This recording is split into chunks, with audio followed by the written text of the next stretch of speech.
favorite music. Yeah. Knicks won, baby.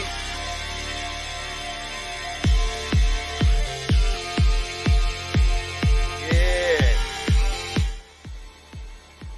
Knicks won, baby. What's going on, y'all? We on the move today. Comments in the mix.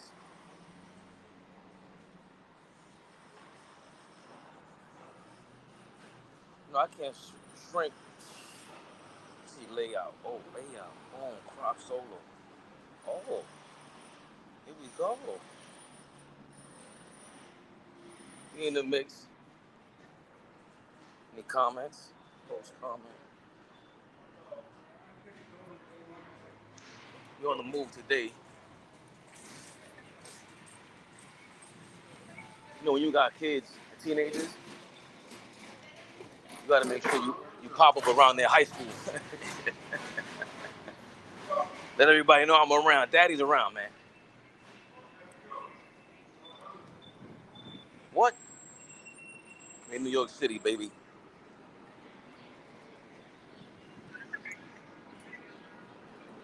LA Lakers, you in trouble? Where the Lakers fans at? Come on, man.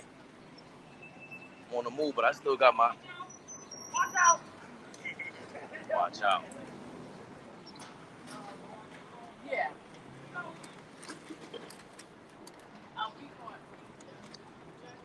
Oh. Stuck, homie. LA Lakers, you in trouble, man?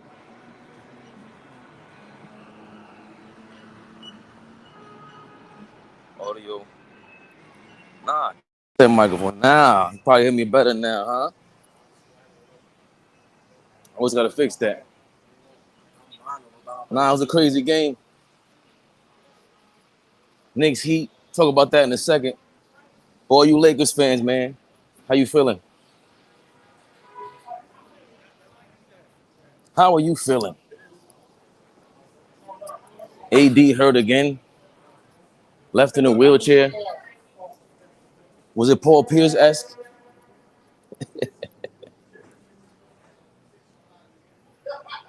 Oh, man. Is it a fluke? Is it AD being AD? I mean, it didn't look like the Lakers were going to win anyway. It was tough to them to come back. I was on with shout out to Dom Drop. I was on him last night. I told him at least LeBron looked like he wanted to win that game. He was in there that whole fourth quarter. Even when AD went down, he didn't like that. You could tell Bron was bothered by it. I think so. I don't think he likes the way AD is kind of... He's soft, man. Every time he feels pain, he's just, mad dramatic. And I got to respect LeBron for that, playing that whole fourth quarter. He knows you don't give up game 5 on the road and let this linger. He's been on the other side of that. Come on, famously. That's that notch under LeBron's belt.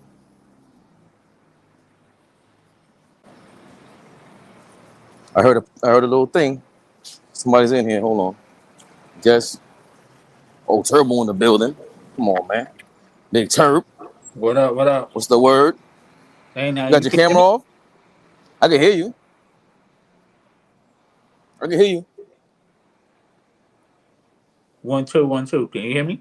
I can hear you perfect. Oh. Yeah, I'm just talking about how I respected LeBron playing the whole fourth quarter. Or a lot of the fourth quarter. And he doesn't like AD being soft. He's 38. You know, he's just... everyone can't be that guy. Like we talked about it. Was it with Zach the other day? It was with Zach yesterday, right? LeBron, Michael Jordan, Kareem. The 3 GOATs that everyone always mentions. That's the overall 3 consensus GOATs. They all worked on their body. They all, you know, they were just durable. Yeah. Right? All of them. Because even Mike, he got, later he got elbowed in the ribs and broke his ribs or whatever. But yeah, those are machines, man. But a part of it is them off the court. They're putting in that work. Kareem was eating fish or whatever he was doing. Yeah. Doing karate with Bruce Lee. People forget about that. I had that on tape. We put that footprint on Bruce Lee's chest. Yeah. Classic. Yep. Classic. But he put in work, man. So I think LeBron, he knows if I got a chance at another ring, he knows all the talk about him from when he was younger. I think it's kind of done with. He got a post game now. Yeah. He picks his spots. I mean, I don't know how to explain it, but I wish he seems like he's playing smarter now than ever. He should have did that earlier in his career. Yeah. That's how I feel. But like the way he passes, the way he conserves, the way he moves off ball. He's been in this offseason. Now, granted, again, when you have that ability, it's different when you're in those shoes, but I guess as a fan, you think everything's a video game too. You know what I'm saying? So I'll get into Tibbs and his video game like numbers later.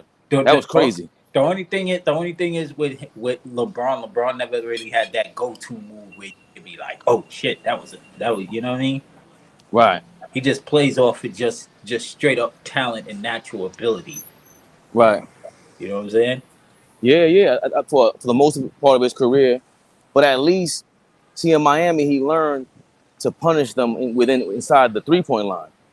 It's very similar. That's what stood out to me about SGA earlier this year. Shout out to SGA making first team All NBA. Yes.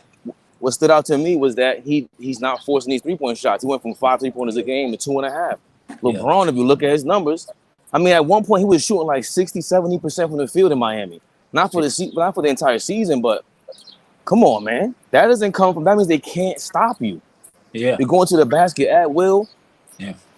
And I think for him, I think he got to feel frustrated with AD. It's like Jay-Z with Beanie Siegel. He's like, Siegel, I ain't trying to change you. I'm just trying to put you on the game. Same thing. Like, I'm not saying AD's Beanie Siegel. Yeah. But he's acting like out of whack. I would think. Now, with this, if it's a concussion, you can't control that. No. You got whacked in your head out of nowhere, like. Yeah. But leaving in a wheelchair, I think it's the optics of it. Like, he doesn't even have pride in how to get injured. Like, Paul, remember, we've been clowning Paul Pierce for years for that wheelchair shit. Yeah. AD gotta get that smoke. You took the $150, you gotta get that smoke, dog. You left in a wheelchair. Hold on, let me tell you guys something, man. I'm a married man. I ain't listen, but out here in these streets right now, you better hit them streets, fellas, ladies, whoever you with, whatever you like. They out here, Turbo. Get your turbo method on. But I think people weren't finding it funny either. That's the real point, Turbo. They were mad that Barkley and Shaq were laughing at Anthony Davis. How you feel about that? Did you find it funny that he got injured? I didn't see it because like right after the game, I just clicked off because I thought I was going home right after the show, and I ended up staying where I was going to stay at because I was so tired. I'm like, damn, we was on live for like damn near 6 hours. What the fuck? Well, no, I was on for like maybe 5.5 hours because I came in like around halftime when the Knicks was up when the third quarter. That's when I came into the live. Okay. Yeah. So I don't know. I still found it like I seen it afterwards. They might have been laughing at him. Yeah, but they always laugh at dumb shit. You remember Barkley calls AD street clothes. I don't care what anyone says, man. He's always hurt. But it's also it's how he gets hurt, or it's like when he lays in the ground, you be like, "Oh gosh, here we go again." Right, but why is that funny? He doesn't have a great landing of falling. Right, but why is that funny? I don't laugh about it. I just be like, I don't laugh. I just be like, damn, what the? I think it's funny because it's partly true. Like these jokes, when they're rooted in truth, some sort of truth, we get more of a laugh out of it because it's like where there's smoke, there's fire. Yeah. Come on, Anthony Davis. Yeah, you're right. Enough is enough of your shenanigans. Beautiful day, New York City, 77 degrees. I'm pretty sure LA feels better out there. I don't know how San Francisco is, but I'll tell you something, man. Oh my God! Did you guys see LeBron post his wife? Shout out to Savannah. He posts his wife time to time. Man, nah. She has a spread. She posted some things up there, man. I was looking. Congratulations. I didn't want to talk about your missus like that, but hey, congratulations. 20 years plus. And you could post up like that. Yeah, she has like a magazine spread or something like that. So. Oh, okay. It's just dope to see when they go to LA. Like Los Angeles is Los Angeles. You know what I'm saying? Yeah. So for her not to be like a basketball wife and then put her own spin on it, but she kind of got her joints out, man. She got her joints out, man. She did it. It reminds me of salute, fellas. What's up, Pagan? I like that she's low key though. That's one thing you gotta like about it. Like there's certain wives in the NBA that are like very low key, but like with her, you gotta salute because LeBron is like the biggest figurehead in the world, and that's not easy. It's not easy to deal with. Nah, not at all. You know what I'm saying? And she's been with him since high school. I think that's the good thing. Like she's been with him from day one. So it's a lot. Imagine when he was I wouldn't say a nobody, but you know what I mean. Like before the money came in. You know what I mean? Nah, 1000%. Oh, Zach is in here. My bad, Zach. Yeah. My bad, Zach. It's different when I'm on the phone, so I gotta miss this up. What's going on, man? Nothing, just headed to the gig. I heard y'all talking about AD. Let me fix this setup. We gotta always promote the brand, you know. What do you think about that? Was Charles and Shaq being too crazy as usual? I mean, I've seen them say crazier things. Would I have made fun of a potential head injury? No. But they do what they do, you know. They do what they do. Man. I wouldn't have made fun of a head injury personally, but they do what they do. The first thing I did all the time. Nah, but the first thing I did because we heard it in real time. Cause we were on live, and then we see on Twitter it popped up. Yo, AD. As soon as he went to the bench, I said, "Yo, the game is over. The game is over." Because for me, it does always look like AD doesn't handle pain right every time. Like every knack is a leg explosion for me. That's my problem with him. Like I teach my son not to do that. Like my daughter, I was saying this last night. When she would fall, wipe your hands and get up. Wipe your hands and get up. I do the same thing with my children, but I don't know. I always, I look at things different than everybody else. If somebody get hit in their head, if it's an overreaction, let it be an overreaction. You got hit in your head. If it's not an overreaction, time will tell. You know what I mean? But your head, I don't know. I don't look at it always being the same. He took a pretty good shot from Looney. I think he got a concussion personally, but that's just me. He might have. No, that was anything, especially what I was saying last night on Don Dropper's show. Shout out to John Dropper.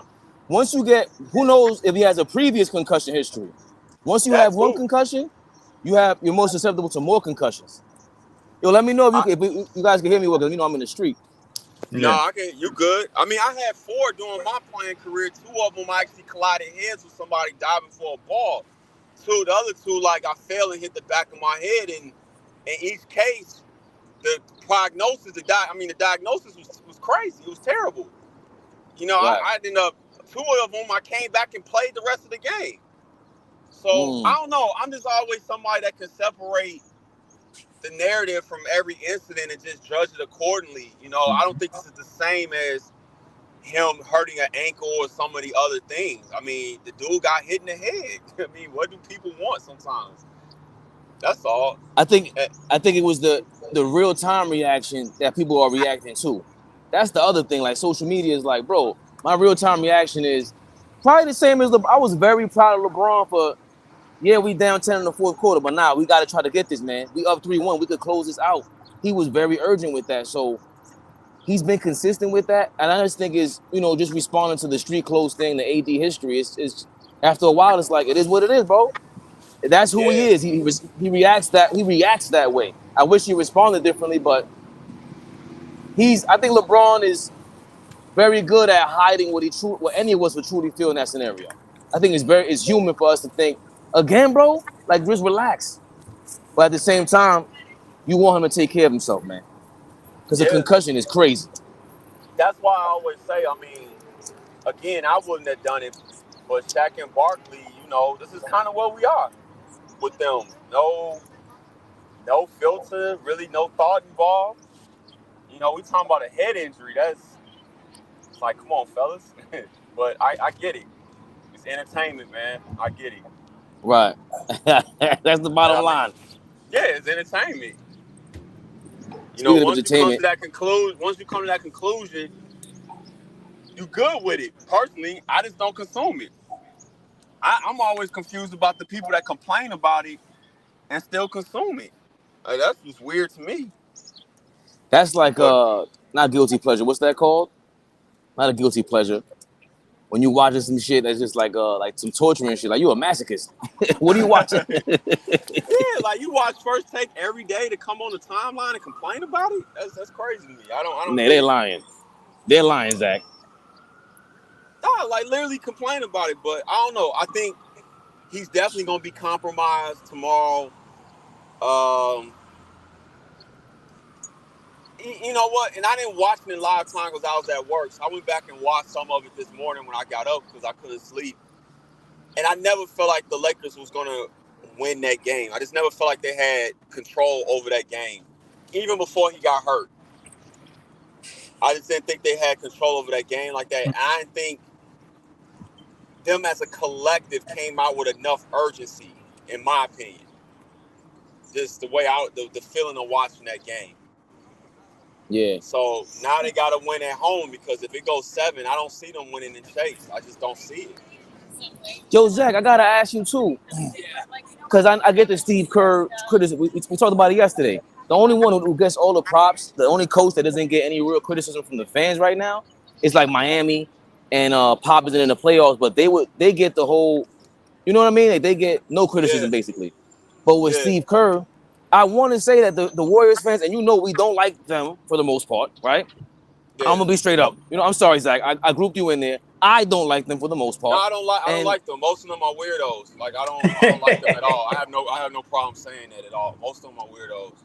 So me and Zach are on the same boat. But I think the criticism is, I want to say, is it somewhere in the middle, like you always say. It's somewhere in the middle with Steve Kerr about the pick and roll with Steph or just the approach to the game. It does seem different every game. Or is it the players not executing?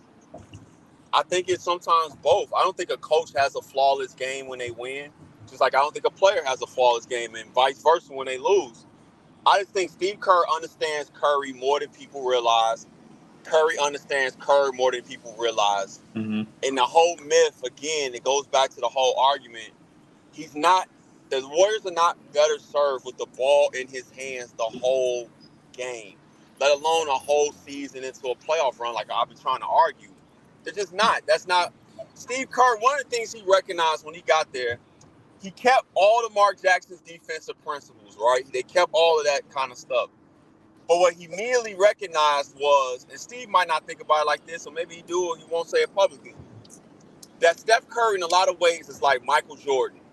And what I mean is, if I could put him in a system where we don't need him dominating the ball, not saying he can't do it, but he would be better served and the team would be better served to be in this system, that's what he did. And Curry appreciated it because, again, his best year in college, that's what that was. It was the same thing. So I think Kerr has always tried to stick to his guns and pull out the pick and roll and different things when he feel like it's it's needed to switch up the looks. But they won 4 championships with arguably 3 different iterations of this team. Yeah. With the one thing being in common, Steph, Draymond, and Clay. But since we talking about Steph, the main thing being Steph Curry with this system. So when I hear a fan base talking about him, I'm like, y'all are a bunch of weirdos. Like, I get if you want to question your coach, you upset, y'all might have lost. Yeah. But to act like he's not one of the best coaches in the league and one of the best to ever do it is weird to me. Yeah. Yeah.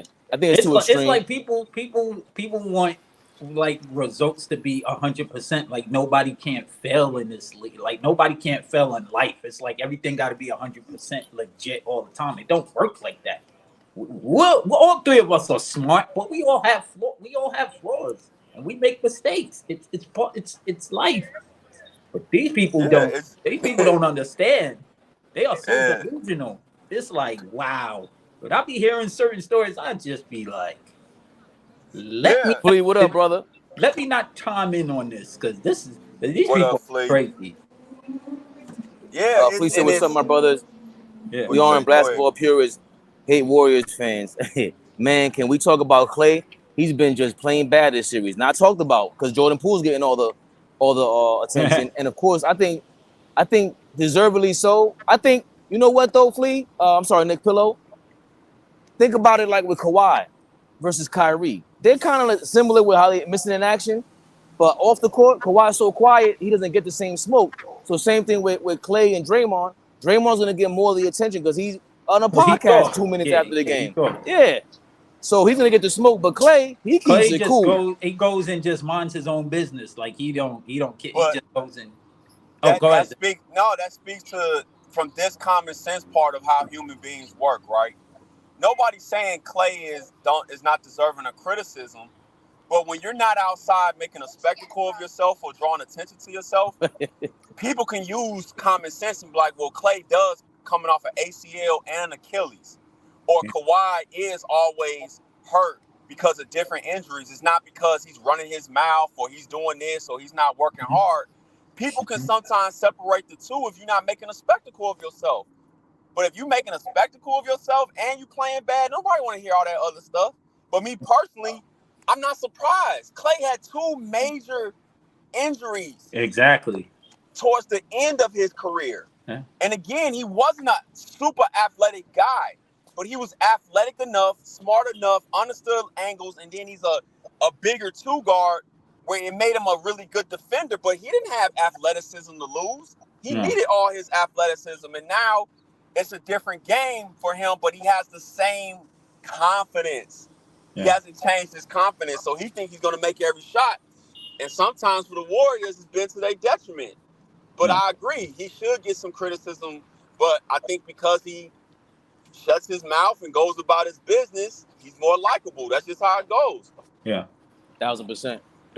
But and to me, he's always been streaky. It's just that he got them legendary See, when they say would Klay Thompson and Draymond Green be the same players if they weren't on Golden State? No, they wouldn't be. Neither would Steph Curry, guys. Hate to break it to you. It's just a part of being on this run. You know what I mean? So a part of that is also Klay Thompson getting the Game 6 Clays. Yeah. Yo, yeah, that's but you can't call Klay streaky though, because I believe he's like a career almost 45% 3-point shooter. That's not streaky. It's just that so when you know he what gets you're hot, right. he gets real hot. It's just it's otherworldly. But I wouldn't say he was streaky. Though that's my great point. Great point, because that's the same thing. Like you said with Steph, he shouldn't be dominant on ball because he hasn't been typically big enough his whole career to handle that.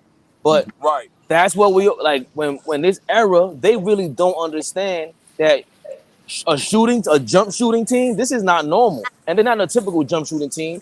And at their peak, they all handle the ball, go to the basket, could shoot. So they had 3 different layers of scoring. It wasn't just jump shooting. And shooters typically are streaky in that way, where we remember those highs more than the lows. Yeah. So Klay Thompson having the Game 6 Klay, that's what we have the Game 6 Klay at. And so for him, an older version, after you said 2 crazy injuries, like not a broken elbow. No. Like 2, you're like, that's one of the reasons why I haven't played in 3 years. Because I thought I popped my Achilles. But I severely strained my quad like KD did. That's one of the reasons, because that's like the biggest fears of basketball player is popping your Achilles. So, you know, I just think, to your point though, not that they wouldn't be good. I just think their careers will look, well, let's put it like this. I think those three playing together is like the cartoon we grew up on in the 80s. It's like Voltron. Like, it's some of the best things we've ever seen. I just think they have a different career trajectory if they don't play together. Not that they wouldn't have the same individual success. I think the team success will look different, possibly. That would be my argument with those three if you split them up. And also, it's also of course a testament to the general manager, the upper management. Thing. Yeah, the whole thing. Yeah. They wanted to trade Clay for Kevin Love, so that was one of those sliding doors moments where it's like, yo, if they would have done that, I don't know how that would have turned out. Yeah, you talking about West now less like, defense. No. Jerry West was the consultant. He was like, y'all are idiots if y'all do that. Y'all bugging. Really? Y'all say in New York. Yeah, Jerry West told him not to do it. He had the last kind of, I want to say the last say so, but that's why they didn't do it. Jerry West was like, nah, basically like, y'all bugging if y'all do that, man. Y'all tripping. Tripping. Jerry West, man, I might cop a Jerry West jersey, man. He's arguably Pat one Riley, of the best judges of talent you've ever seen. Like, literally. That's like, just straight Zach, judges of talent. Because everybody keeps saying Phil Jackson, no. The three best basketball careers outside of the obvious LeBrons and the Michael Jordans and all that. Pat Riley, Jerry West, Red Auerbach. Who's in this conversation? Yeah. I mean, if you look at Jerry never coached. So he coached for a hot minute. Right, he quit. Yeah, he was like, I can't do that. It's a different. But he knew his strengths. I would argue Phil Jackson is not the architect of a team, but he can run a team. He might be one of the best communicators we've seen at the pro level, which really matters at the pro level more than X's and O's, whether people want to believe that or not. Yeah. But wait, hold on. Which is ironic when you have Phil and Jerry West on the Lakers and they hated each other because he was yeah, but when you think about it, when you think about it, it makes sense. Because one can really see talent and put it together. The one is just kind of like, he the guy, you give him the talent and he go do something great. It's a different process with that, thought process with that. That's why, that's an interesting comparison though. Because I think Red Auerbach, and you could argue Red Auerbach, Pat Riley are possibly in a class by themselves because they're the only ones to actually coach and have high-level success and then become a GM and run a team. Yeah. I don't think there's nobody else has done that. So I put, damn, this is tough because Pat Riley's in the same conversation, but Jerry West is kind of like the LeBron of GMs or president of basketball operations, where wherever he goes, they're winning. I get Memphis didn't get the championship, but the Clippers, he just turned the Clippers around or helped turn the Clippers around. He just has that winning mode to him. Yeah, somebody has said this. I don't know if it was on here or somewhere else. Somebody, this is not my idea. That how, I think it might have been Dime. Was it Dime? But anyway, once he found out like Blake Griffin was kicking in with the Kardashians, out of there. Like, he was gone. Like, we going in another direction. Get him out of here. Like, little stuff like that, man. He just, and it's a guy on Twitter. I don't know if you follow Jason Levine. I think he wrote a book with Jerry West, or at least interviewed him. I forget now. But to hear him talk about Jerry West and his eye for talent and the different stories he shared, he's literally a special individual in that sense, man. And it's like, we're in that time in that era now where a lot of them are older now. We're losing a lot of that, bro. Like, we're losing a lot of that. I don't know if you duplicate Jerry West as far as a player and what he's meant as like a administrator in the NBA. I don't know if you ever see that again. No. Right, because again, that's what he has over Riley and Auerbach. Well, okay, I didn't coach, but y'all didn't play like this. Nah. I'm the logo, though. Yeah, I'm the logo. Yeah. Go ahead, Turbo. I mean, look who he drafted Nick Van Exel late in the second round. Because Nick Van Exel was supposed to have been a high draft pick, but they said because of his attitude, the things that he was going through, GMs was scared to take a chance, and Jerry West was like, "What? They missed him? I'm But you taking know what him." the connection? You know what the connection was with that? What? Where did Jerry West go to college, and where is he from? He's from Virginia. West Virginia. West Virginia, but yeah, West Virginia. Yeah. Who's the coach at West Virginia now? Bob Huggins, but Bob Huggins was coaching at Cincinnati at that time. Right, but West Virginia's Bob Huggins' alma mater. That's where he went to Oh, college. That was the connection. okay. That I See, all did. that stuff matters. See, anytime I talk to basketball people, bro, when y'all play ball, it's just different. That's the part. Y'all understand politics way more than the average Well, stat because geek. I want to know. I want to know, Fabian, because sometimes it's not what people think it is. I want to know the behind-the-scenes story. I want to research everything. Me Because too. it's not just about the basketball part. That's what fans don't understand. There's relationships. There's connections. It's favors that's owned. Did you go to this college with my son? You married my daughter. Like, all that stuff matters at the pro level. All that stuff. And Zach, you made a good, and yo, you just made a good point. Because think about it, because me and Fabian are from Queens. Lloyd Daniels got a shot to play for San Antonio, and guess who he was supposed to play for the late what's his name? Coach from UNLV. Tarkanian. Yeah. Tarkanian was recruiting him to come to UNLV, but it didn't work out. But then when he got the Spurs job, he was like, "Nah, I want to give him a shot." Yeah. So, like we said, same connection. So put it like this: if you think about the more successful people in life, when they had the connections along with the vision, those are your more successful people. Yeah. That's Jerry West in a nutshell. Yeah. So when I listen. Gotta listen. And I'm just down to give like all ball. So I'm down. Shout out to all ball, man. Shout out to all ball. Any smoke we could give Phil Jackson any given time, I'm down for it. Hiring Derek Fisher, you bum motherfucker. And then you have, he gave us Porzingis. I got his jersey and all that still, but nah, man. How dare you ruin? Like, you were the star. He's a part of the branding of the Knicks. You know what I mean? And then to bring in Derek Fisher, like we just talked about, JJ Redick being a potential a head coach. I can see that. Like, we've seen the potential in JJ Redick. All we seen was Derek Fisher. It was the tabloid that got to him, that we were learning about him. That's how he stayed relevant. But we didn't know anything about him. Wasn't on no podcast. To be honest, as a fan, that's major. That's major to understand. Right. Yep. But for them, it's always different.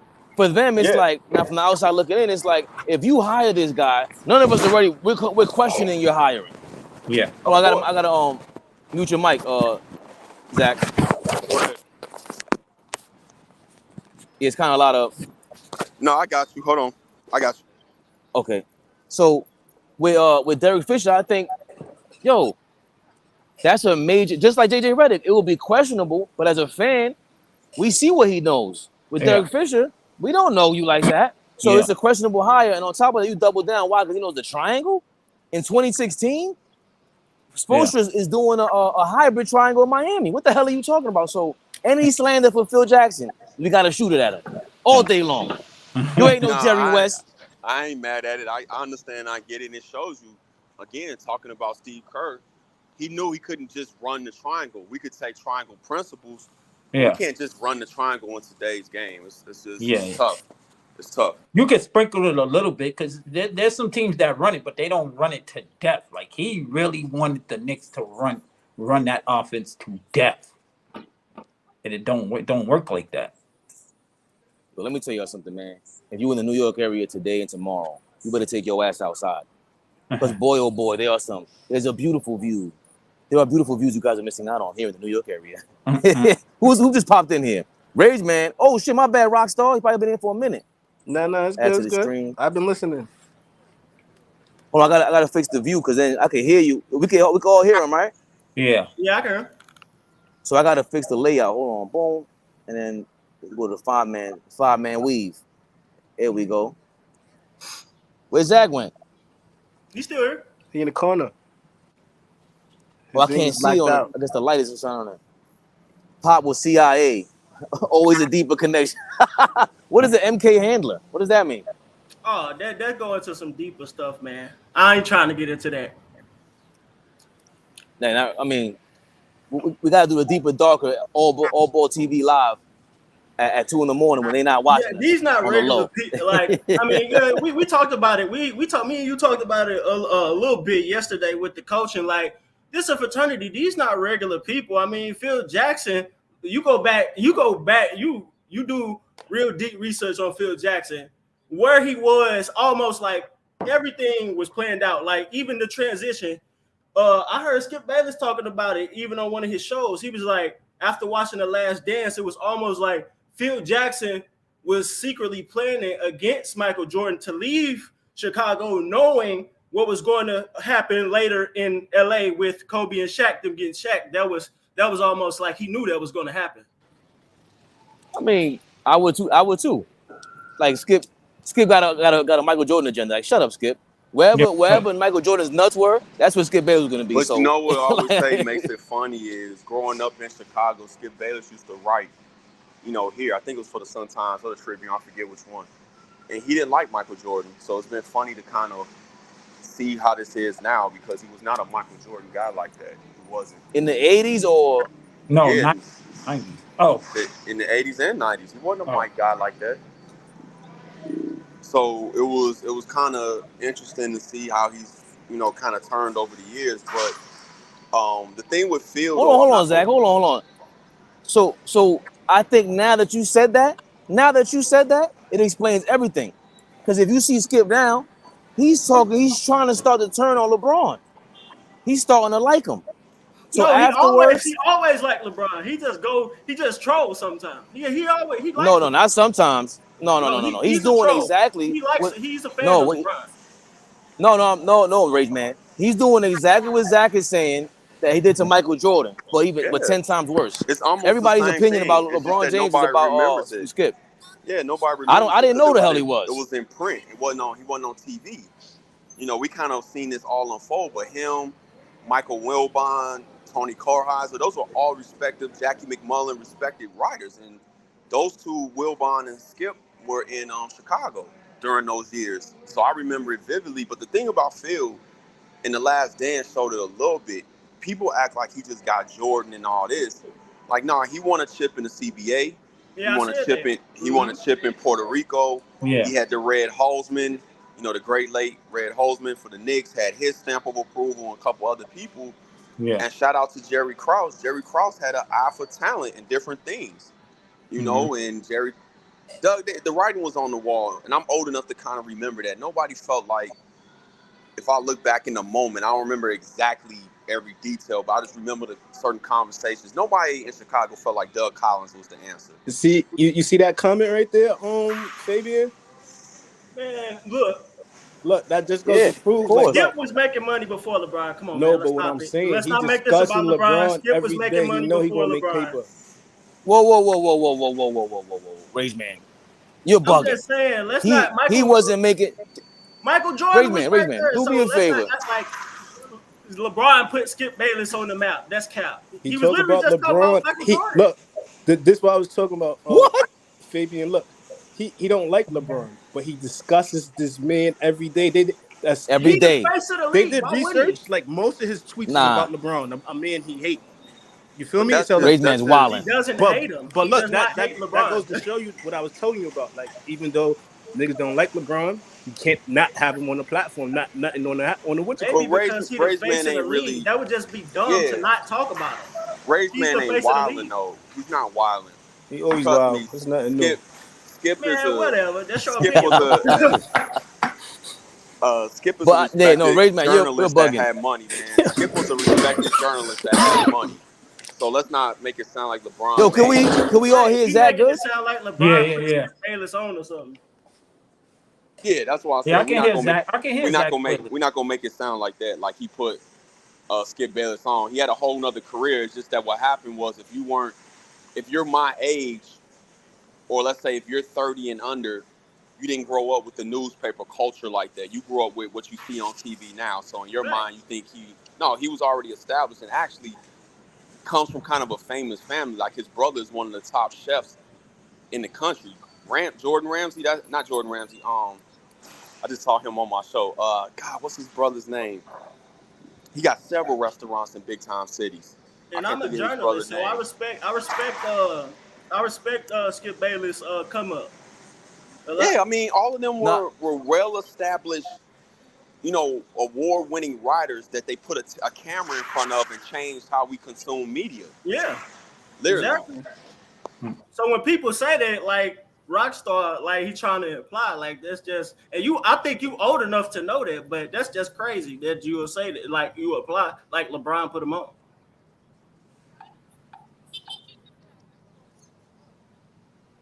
Rockstar can't. Well, I'm gonna say it like this. I want to know who the hell Skip Bayless was if it wasn't for LeBron. Because first taking everything to you. A lot of people. Yeah, but that's and mostly everybody. He wouldn't know. He's a household name damn near because of that. Okay. It depends again on what your age is. It depends on what your age is. That's just a indication of what you know. If you don't know, that's cool. But don't make it seem like it's a fact because you don't know. Don't know. Oh, but what is this big? But the point is that the reason why this is a big deal is because he's a hater. He made his life off hating. He's not a hater. Point blank. Not a hater. He's a troll. He's on TV. So now I'm not gonna lie. It's a mix. What is a troll? Yo, it's a mix. He hates, but some of the shit he say be facts. He'll say, yo, of course, exactly. He'll say, yo, how you comparing LeBron to Jordan? He's 4 for 23 in the last 2 minutes. You can't compare him. Like he'll come with some facts. I give Skip that. He'll come with some real facts that he'll do it. Like he's a journalist. He'll do his real research and come up with reasons behind. Like, damn. Nah. The way that works. And again, I read Stephen A. Smith's book. There was a real problem when Richard Sherman went up there and sunned him. That was a real issue for them. They didn't want Skip Bayless to look a certain way. He has to look a certain way for them to win, and they knew that because they're marketing that every day on social media. Right. So to say all that, I agree with that. So this is all big business, bro. It's television. Rage Man, we're not. The difference is you're saying LeBron didn't make him. LeBron made the Skip Bayless that we know right now. That newspaper writing dude was nobody to us. Right. Like he wasn't no bad. He wasn't Jeff Pearlman. He wasn't a real guy that we respected like that. That follow the team and we give them that respect. Get out of here with Skip Bayless. Yo, I could guarantee you if Skip Bayless is not up there screaming and wilding about LeBron every day, the ratings and the money's going way down. I disagree with that last point. Right, but hold on. Wait. He wrote for one everybody, of the major wait. Hold on. Zach, I'm not trying to cut you off. But let's not act like there wasn't a whole portion of LeBron's career where the entire media hated him. It wasn't until LeBron went back to Cleveland when he got in the media good graces. Everybody hated LeBron. He just stuck to it, quote unquote. 1000%. Still, there's still a portion that hated him. Everybody that liked LeBron then, I'm gonna put like 70%. You hated him back in 2011. So let's not count. Top Flight Jeezy. What up, Jeezy? He said security makes a valid point. I think that's you, Zach. Oh shit! Damn. Oh, he's calling me security. Yeah. Wow. Hey, listen, we ain't playing around with y'all. Keep playing with Zach and see what happens. Run up on security and see what happens. Well, yo, so Zach, what do you disagree with the last take? That he was respected as far as a journalist. Yeah, he was. He was one of the best journalists in the country. I mean, he wrote for one. I mean, Chicago's a major city. I can't remember which one now. I think he wrote for the Sun-Times. It was either Sun-Times the LA Times too. He wrote for the LA Times I just think Dallas. He had two separate careers. I do agree with you though. His career he has now was heavily made off the back of LeBron James. I agree with that. Whose wasn't at that time? That's what I'm saying. Well, no, and that's why I agree with Rage Man because even me, as a content creator, you're a fool if you don't talk about LeBron exactly once a week, if not every other week. Come on, man. Yeah. That's just nonsense. He the face of the league. Imagine you on TV and you're not talking about the biggest person on the product that you're talking about. That's just nonsense. No, but I also think that the point that was made originally was he made this version of Skip. He made him millions. He ain't never seen this kind of money. He ain't never seen this kind of power. None of this. Like Skip got power now. He didn't have this kind of power 20 years ago. He didn't. For him to go on first take, if he wants to, when he was a free agent, that was a major thing between Fox and ESPN. Going to Fox, that was a big move. He the face of Fox in sports. So So there's no way you could tell me his life ain't way more comfortable now because of LeBron. LeBron is a major, just like they were licking Michael Jordan in the 90s, way too much. If you spoke bad about him, they had to kiss his ass. It's a different kind of media, to your point, where you got to talk about LeBron in different kind of ways now. And if you hate on him, you do get more love now. As opposed to the 90s. I can put substance on everything I say about LeBron. Everything. So. But I think you don't have him in your top 10 because that's already crazy. No, it's not. I literally can't say the reasons why because it's so extensive. You would have to go through my page and thoroughly look through it. There's so many reasons why he's not. Nobody's gonna do that. Overrated. He is a media creation. Remember, LeBron James, there was no athlete. He's basically the first athlete in a social media era. There's literally been no athlete of the way he was promoted. There's never been an athlete like that before or since. That makes it harder. Most of his career is marketing. That's it. He was called the king before he touched the court. How are you the king of the NBA before you touch the court? He didn't make the playoffs for the first 2 years. You don't agree he met those expectations? No, he did not, because he said he was going to win 8 rings and he only won 4. He said it came out his mouth. Wait, man, we're done with that because I'm not getting into crazy. My point is my point is straight LeBron up. Did not live up to expectations to what he said. He said he was going to win 8 championships. But I ain't going that route because of course. And then just defending Skip Bayless. Ray Made is a slick dude. I'm not. All my whole point is not right now. My point with that was just straight up his digital TV career is 100%. I want to say 99.9% LeBron. Again, period. Without him, not happening. You making my point. You making my point, Fabian. I just said LeBron was the first athlete of this social media era. Who wasn't? You're making my point. Yo, you sound stupid. When LeBron first got in the league, it was no social media. How do I sound It was stupid? no social media. It came in the league 2002, stupid. Bro. 2003. Nah, it was Mel, MySpace didn't exist in 2003. But chill out, Mel. Because now you calling him stupid. Wait. Mel. Anything that would make no sense. What social media was out in 2003? Fabian, let me What respond social media was out in 2003? Let me respond to him. So, Mel. You was barely born. MySpace, no. Let me answer the. MySpace wasn't social media. He's talking because he know he's wrong. He know he just messed up. So MySpace, none of those things existed in 2003. Nobody posts basketball clips on fucking MySpace. Answer the question. You said social media didn't exist. So in 2003, no social media platforms existed. That's what you're saying. He definitely played, and it's more so the internet era, really.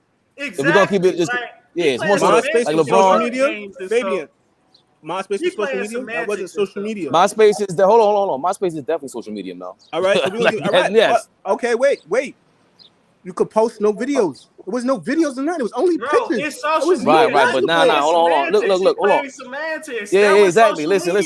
Because that ain't even the point. The point is that Bill Simmons made his way up in this era, in the internet era. He's the biggest. He might be the biggest journalist in the internet era ever. If I can say that. If not one of. He had a .com website, like writing when nobody else did. You know, he was that guy. The sports guy. Right. That was his thing. Right. You know how I found out about LeBron? So, I found out LeBron in the Slam magazine, not social media. Bro.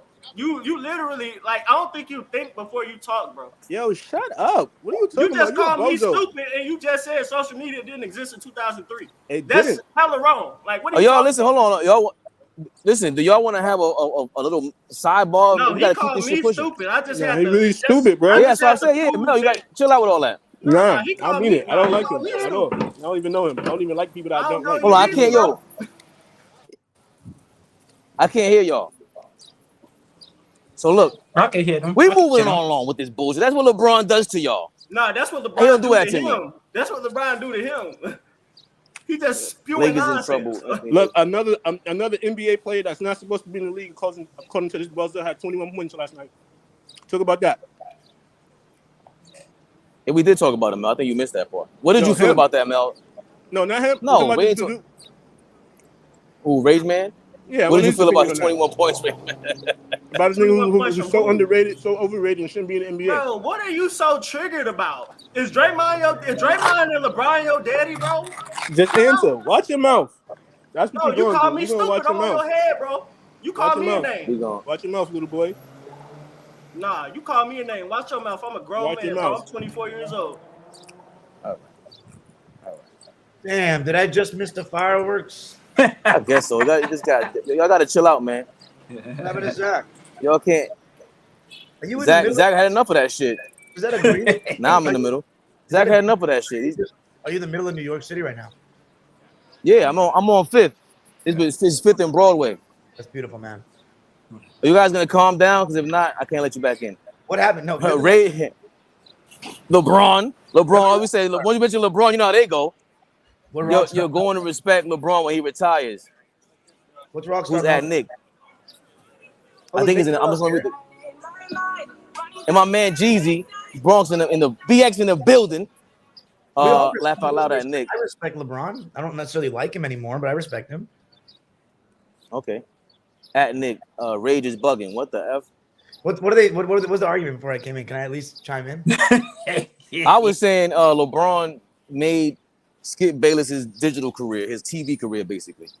And then it went into, of course, he's the biggest star ever. Yeah, you're right, Rage, man. It did start when he called you stupid, but we gotta chill out and keep it pushing. Hold on. LeBron. Let's read the comments real quick, Dime. Hold on. You can't hear me? No, I can hear you now. It's just for a second the sound kind of got cut off on my end. Yeah. Okay, it's probably me. Rage, what the F? We're that dude from the Apollo with the cane. Get Rage out. That's what Rage does. MySpace is one of the OGs of social media. Very true. Yes. Shit getting spicy. I love this. I'm like Jeezy's over there with 2 girls. Hold on. Listen to us. Let's get Zach back in here. Are you guys gonna play nice or we gotta kick you out again? I'm good, bro. He called me good. stupid, Thank you, bro. Rage Man. Like, I gotta then I ask him a question, and then he start going crazy.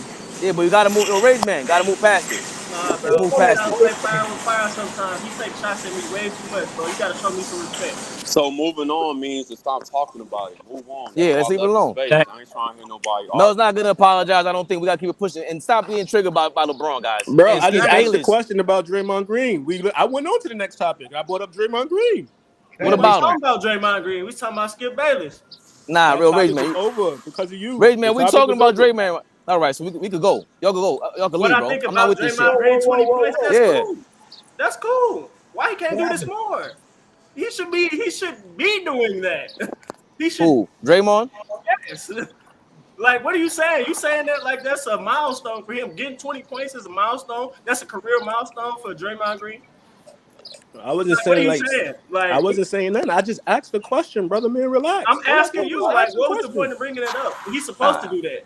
Because you said this man was trash and he don't belong in the NBA. In the big game, he's scoring 21 points. Somebody who's trash. You're supposed to do that. You're a max. All right, next topic, right? Fabian.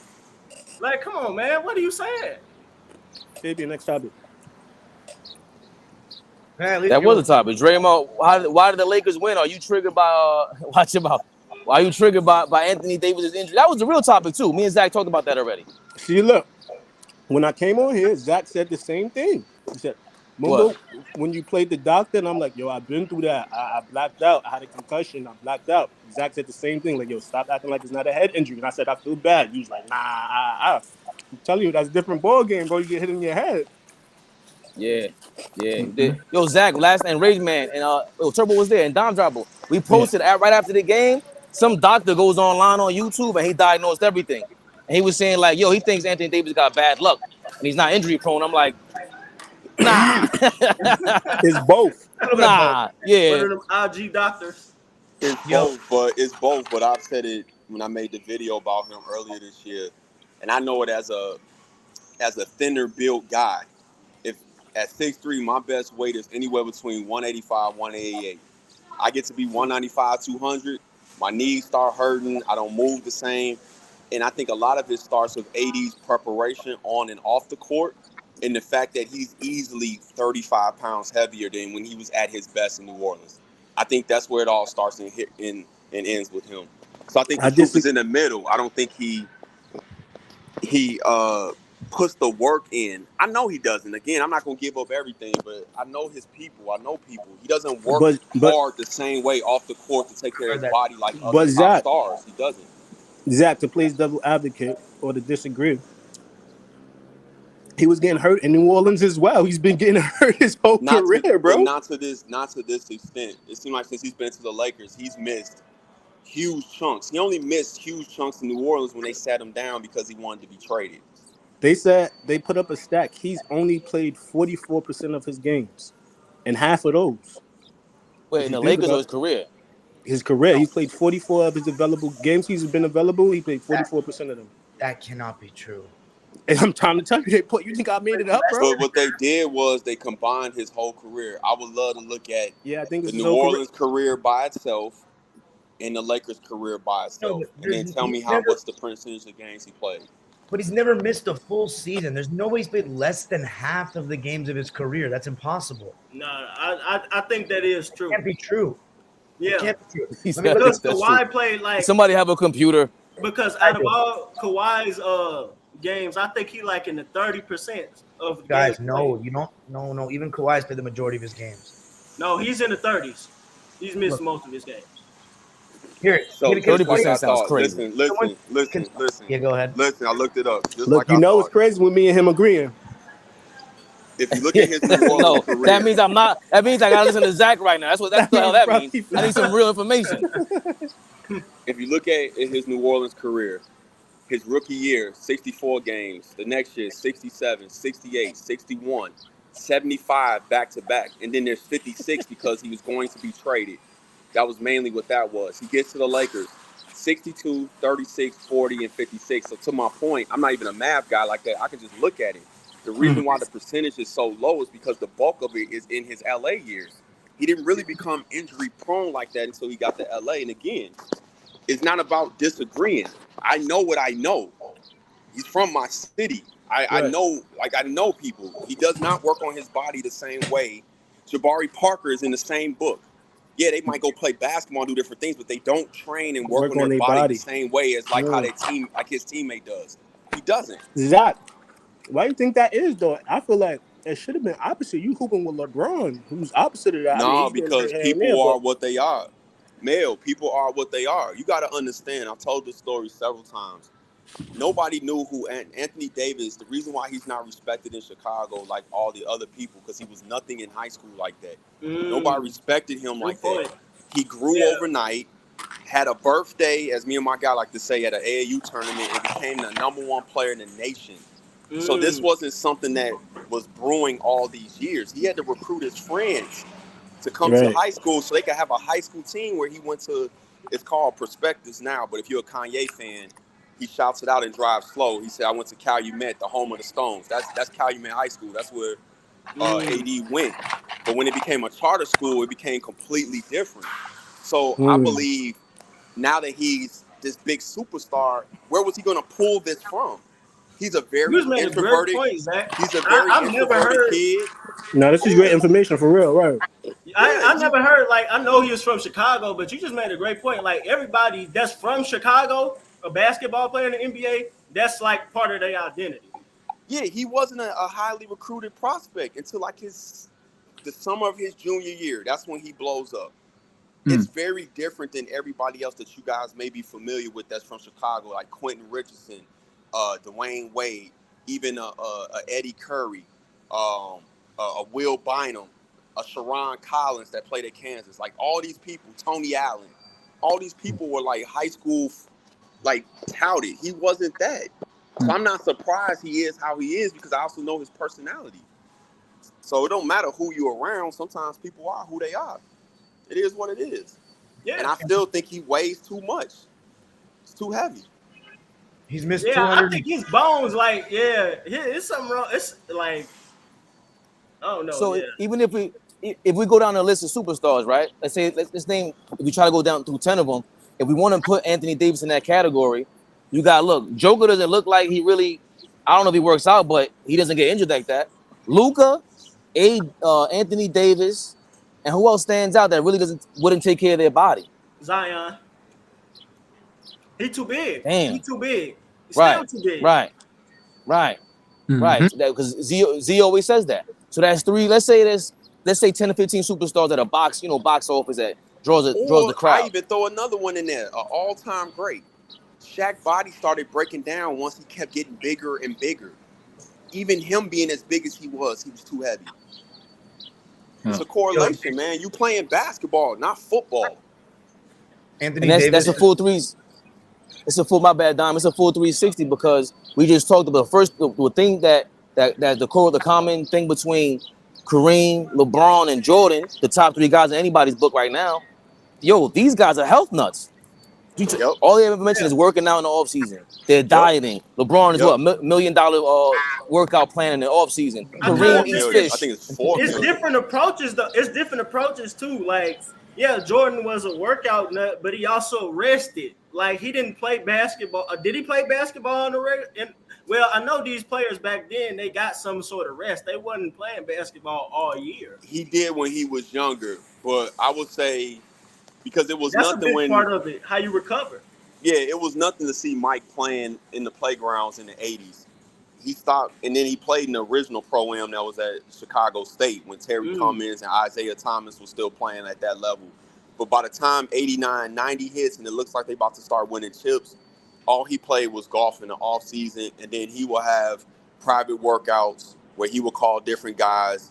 I forget the gym they was at before, Hoops the Gym, but that's when you hear about Hoops the Gym and Jamal Crawford, told the stories, and then he helped him Grover get Attack Athletics, and the rest is history. But yeah, he didn't stop. He stopped playing probably like 90 and started really resting and playing golf. But he always trained. I know that for a fact. And then he had his camp where he would play at his camp. Like that was part of his camp where he would play they'll have a separate game at lunchtime and all that kind of stuff. So and it's different approaches again, Fabian. Like Kareem, he would do yoga and karate. Tim Duncan would swim. Like, it's just different approaches. Like, I guess everybody think, well, to like letting the Larry Birds and the Magics, they would just play basketball all year. Like, imagine if they had training, like they would do some of those things, implemented those things in their career. Steve Nash is another guy that I read about or heard about would sit his teammates down at dinner and you're like, no, you ain't eating that, you got to eat this. I don't know if I'm going to pass the baton to you because Dom, you wanted to chime in on that. Michael Jordan made Tim Grover famous. I don't know if you want to chime in on that topic, Dom, but you wanted to say something. I was going to say that Anthony Davis has missed 222 games in his career. That is not 44%. It's impossible, as I said. Just saying. How many games you play? A lot more than 222. Oh. Think about it. You play 82 in a season. Yeah. So he's easily played double that. Yeah. So are they? But they're in trouble. If there's no AD, they're not winning. That's bottom line. He's gonna play. I don't know. He's playing. He's gonna play. He's gonna play. McManaman said there's no chance he misses the game. So he's playing. Yeah, he's playing. He's expecting for. Not gonna miss it for the world. Hold on. I'm sorry. Okay, he's playing, but is he gonna play? Is he gonna show up? Yeah, facts. He's made a good point. He's made a good point. Yeah. Cause hold on, yo, Zach, you forgot what you said 2 episodes ago? What? Zach, AD is due to not show up today, so we're gonna see what we get in Game 6. You're not wrong. I mean, he played really decently yesterday before he got hurt.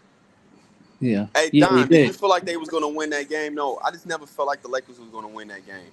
Never. The Warriors are playing too well. See to me, when Draymond's looking at the basket, everything changes for the Warriors. Like he's the key. When he looks at the basket, everything changes. And I'm also so impressed with how consistent Wiggins has been. Like, dude, LeBron cannot score on him. Like, it's bad. Like, he needs to get anyone else on him. Like, I don't know how many buckets he's scored on him the entire series. Like, you got to give a shout out to Wiggins. Wow. How great of a defender he's become. Yeah.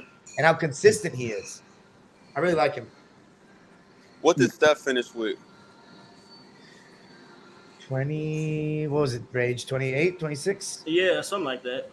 He had like 10 assists, I think, right? He had like a double. He was a double. I think he was in the doubles, I think. Yep. I just think I said that Dime, that's the recipe for the Lakers, is to make him a distributor, not a scorer. And when he's scoring, he had eight it's so hard to beat when he's scoring. Because he just puts so much pressure on the defense. Yeah. Okay. And I think Wait, someone just said but it's also. Is this true? Aiden? Jamal Murray, non-COVID related illness, is questionable for the game tonight. Jeez. Oh wow. I really hope it's not. I want to see the series end. Actually, you know what? If it goes to 7, I'm not tripping either. But that makes me a little nervous. I need Denver to. If I can get them to win in 6, that'll be nice. I got $50 on this. Hey Dom, we was talking about this. I don't mind. We were talking about this yesterday, Dom. This was my opinion on the rest of the playoffs.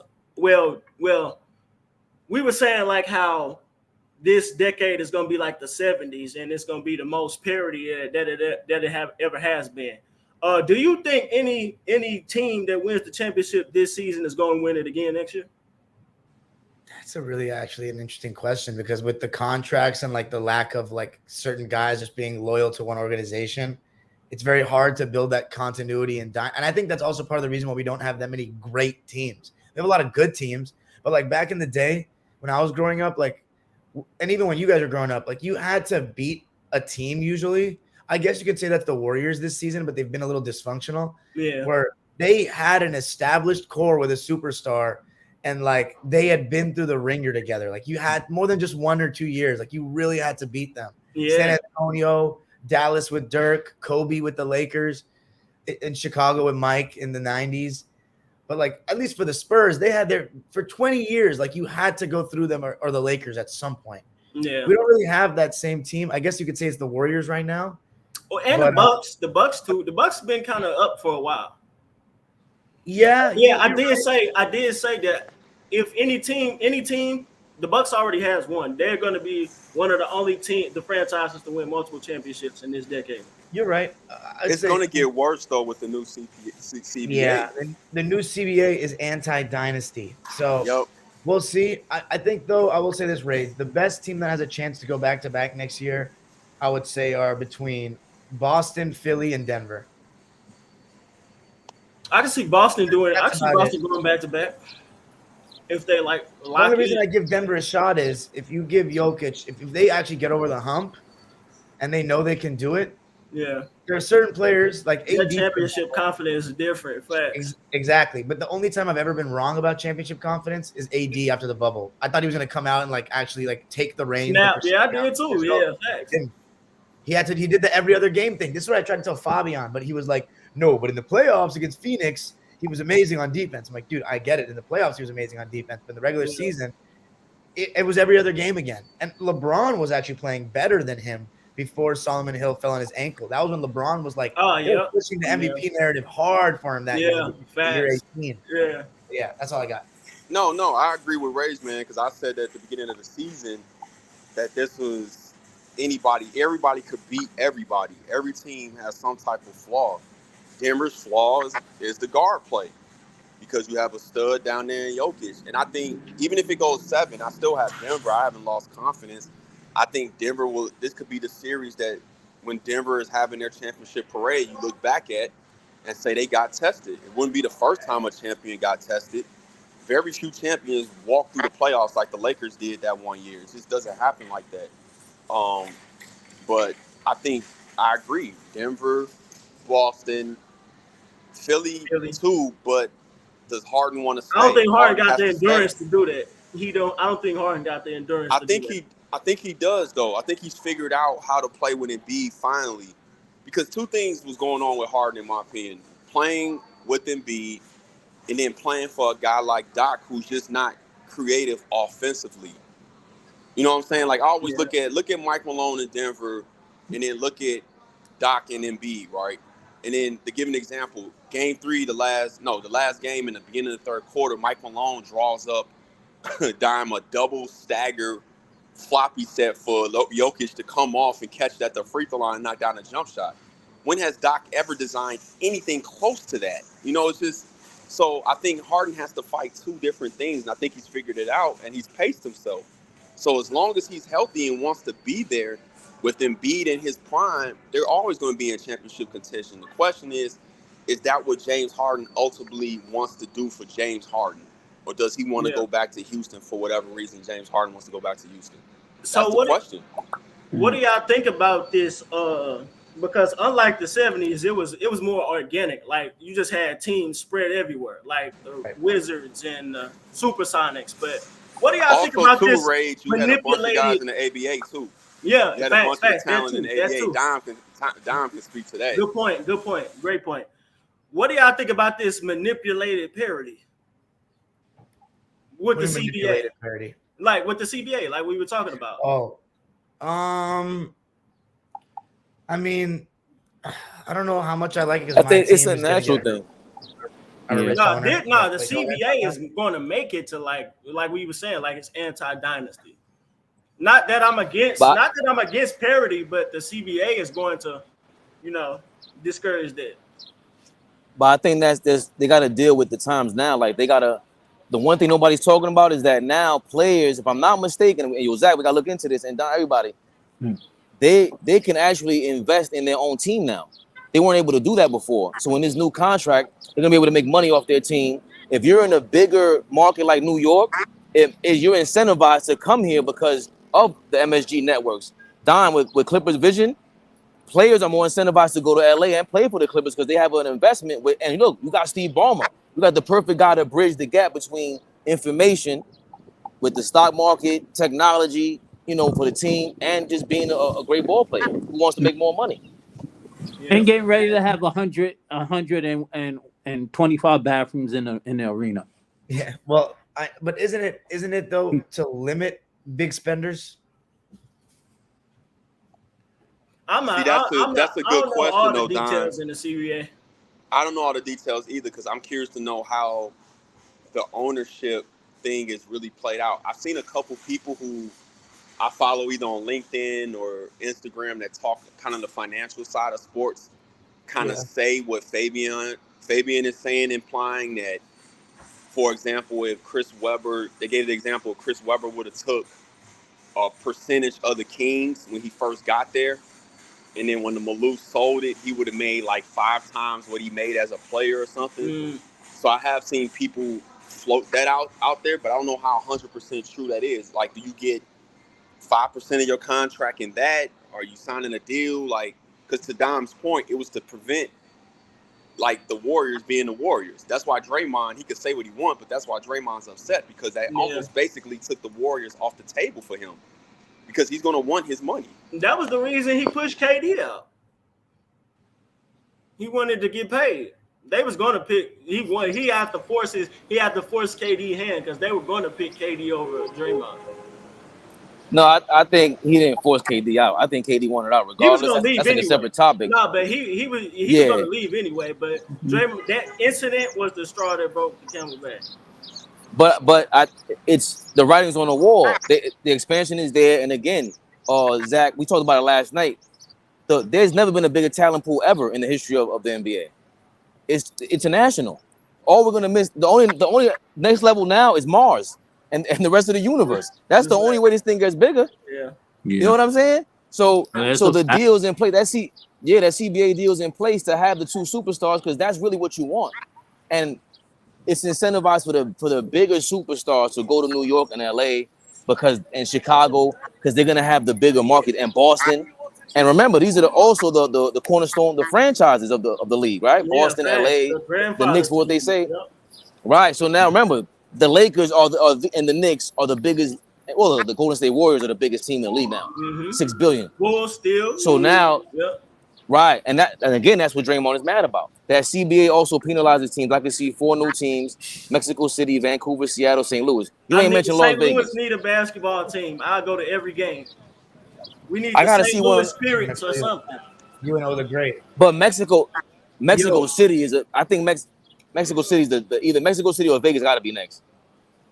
Yeah, you out in St. Louis, Rage Man? Yeah, that's where I'm from. Yeah. You should link up with our boy. Oh, the great. I feel like you guys would get along. Oh yeah, I've seen him on some of your videos. Yeah, I don't think I've spoken to him before though. You guys would like each other, I think. Yeah. But what was I gonna say? You guys know Ayton's out with rib contusion tonight. Ayton is out. Yeah, as of 15 minutes ago. What? Big time. So now they only got KD. I think I'm in a bad spot. Damn. So y'all can hear me good? One hell of a bruise. Yeah, you good, Fabian. You good.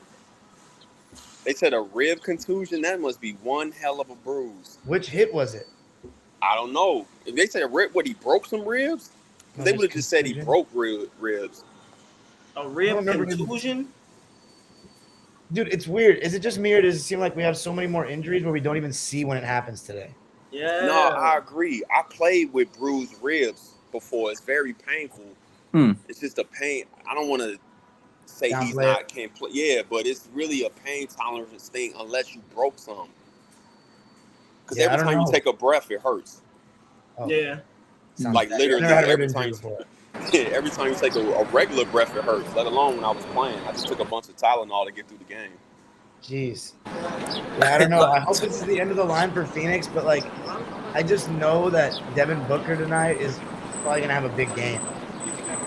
I can't Top think flight. both of them are gonna have a big game. Top Flight Jeezy, we gotta shout him out. That's my man from the BX. You kidding me? He says Mexico until they kidnap an NBA player. But yo, Mexico City, they got 25 million. I think 25 million people over there.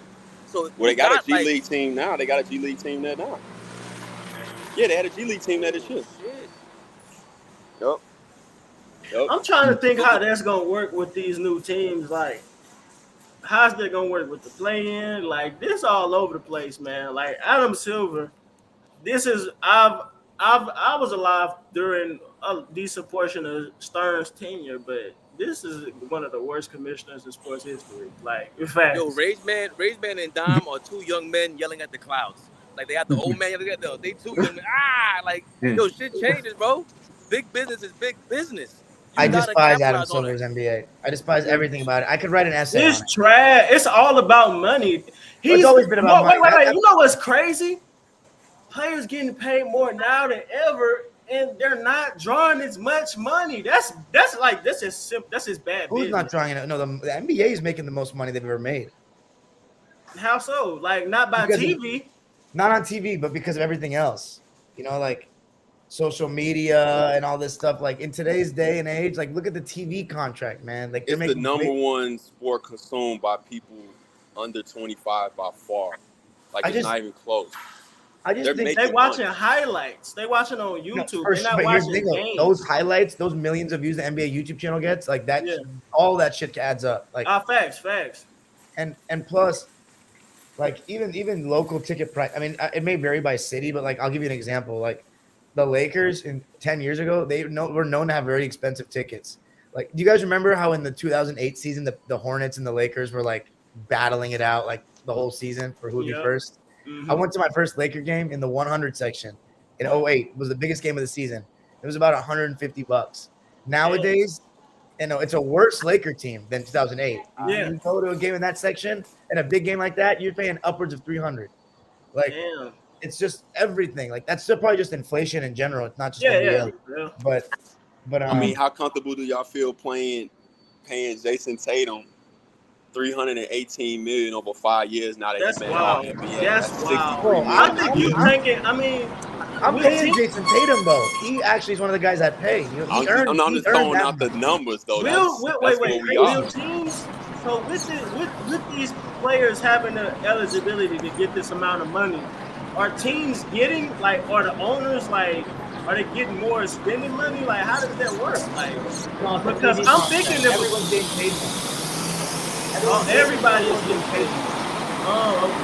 Okay. But I still gotta. Hey Fabian, your background noise done got worse. What you doing? Yeah. Shit. No, my bad. I'm trying to go in and out. I forgot to shut the mic off. Are you at a cafe or something? Are you at a cafe or something? Nah, I'm outside. Yeah, I'm outside. I should get. You at a cafe or something? No, I'm not. I should go to Starbucks. But I was saying, like Zach was saying, like, if you get a contract like that, like Dame, for example, I always say Dame don't want to win the championship. Whenever he talk about winning the championship, I don't listen to it, because when you sign a $200 million 6 years, you're hampering your team. You're not going to get anybody. So you signing that contract, not saying that you shouldn't have, you're signing that contract, that's guaranteeing that you get no help. Well, let me play devil's advocate for you, right? let's say he don't sign the crazy amount. He just take a really good amount, but not the crazy amount. They make the moves and they still don't win it, or something happens, somebody get hurt. I just think to say he don't want to win, I don't think that's totally accurate. I think he wants to win championships. I think he wants to compete, but he also realizes that this is a job and this is generational wealth. And then I'm not going to necessarily jump out the window and go join a team because that's not even guaranteed anyway. Yeah. And the grass isn't always greener. Looking at what KD has been in search for since he left the Warriors, when he should have just stayed in Golden State.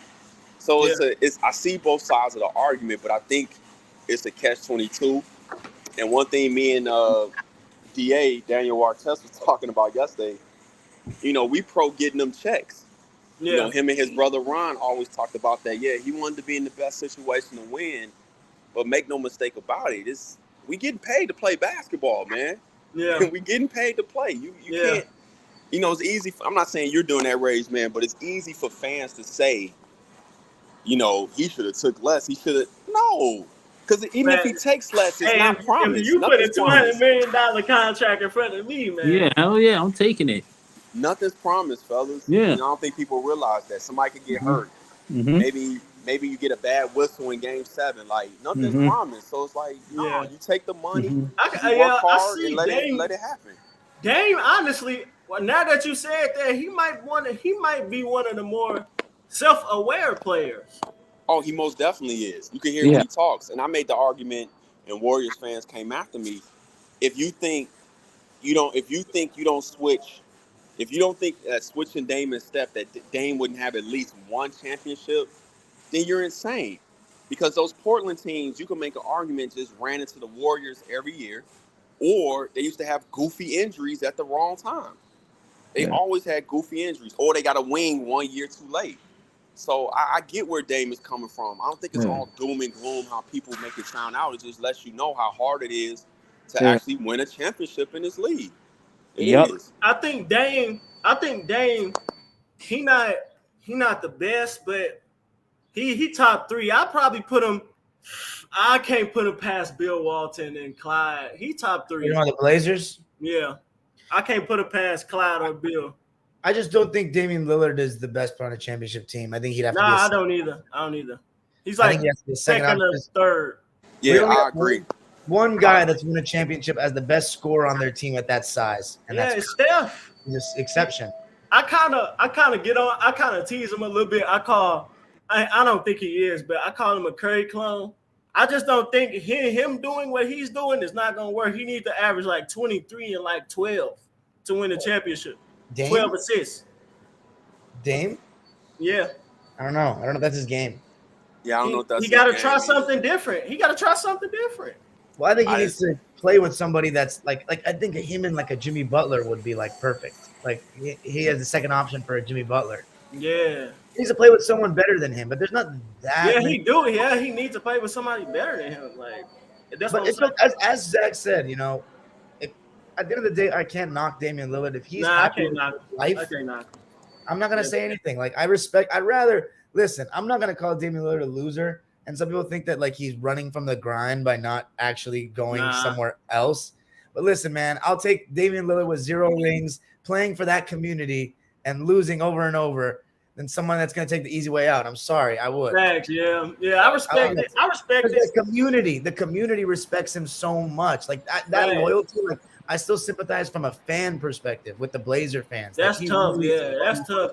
Like imagine, like look at all the players who got different jerseys over the years. Like Dame a constant. I think he one of the biggest stars in the league. Quiet as kept. Yeah. What do you think, Fabian? You had something to say? You relocated to a nice. I just went across the street. How do I sound now? Sound good? Much better because we heard all the traffic. It was like wind, traffic and wind. Yeah, fast. We want to, man. I would love to just sit right there, wherever that park is, man. It looks really peaceful. This is Madison Square Park. It's 10 blocks away. Yeah, I think originally Madison Square Garden was supposed to be down here, and they moved 10 blocks down because Madison Avenue starts over here. Matter of fact, Tom Brady and Giselle, they bought an apartment at the top right here at 1 Madison Avenue. Yeah, but I think Madison Square Garden's supposed to start over here. Shout out to my man Jeezy. I heard gotta secure that bag. Portland was just West. Well, Also, but the thing with Dame is, again, when he talks, because he's a rapper and he tries to be slick talking, nah, man, he deserves a lot of that smoke, bro. Just either be quiet or just stay there and be loyal. Like when you're loyal to a team, that's what comes with it. They're in charge. Yeah. Yeah. It's a new era, man. Like while I kind of want some of the old ethos to the NBA back, at the same time, some of the ethos is passe. Like when people like, I hate when people use the example of like Kobe Bryant battled through injuries. That's Kobe Bryant. That's him. Like that ethos of I'm a warrior, I'm gonna die on the court. That's dead. And he paid for it later. That's dead.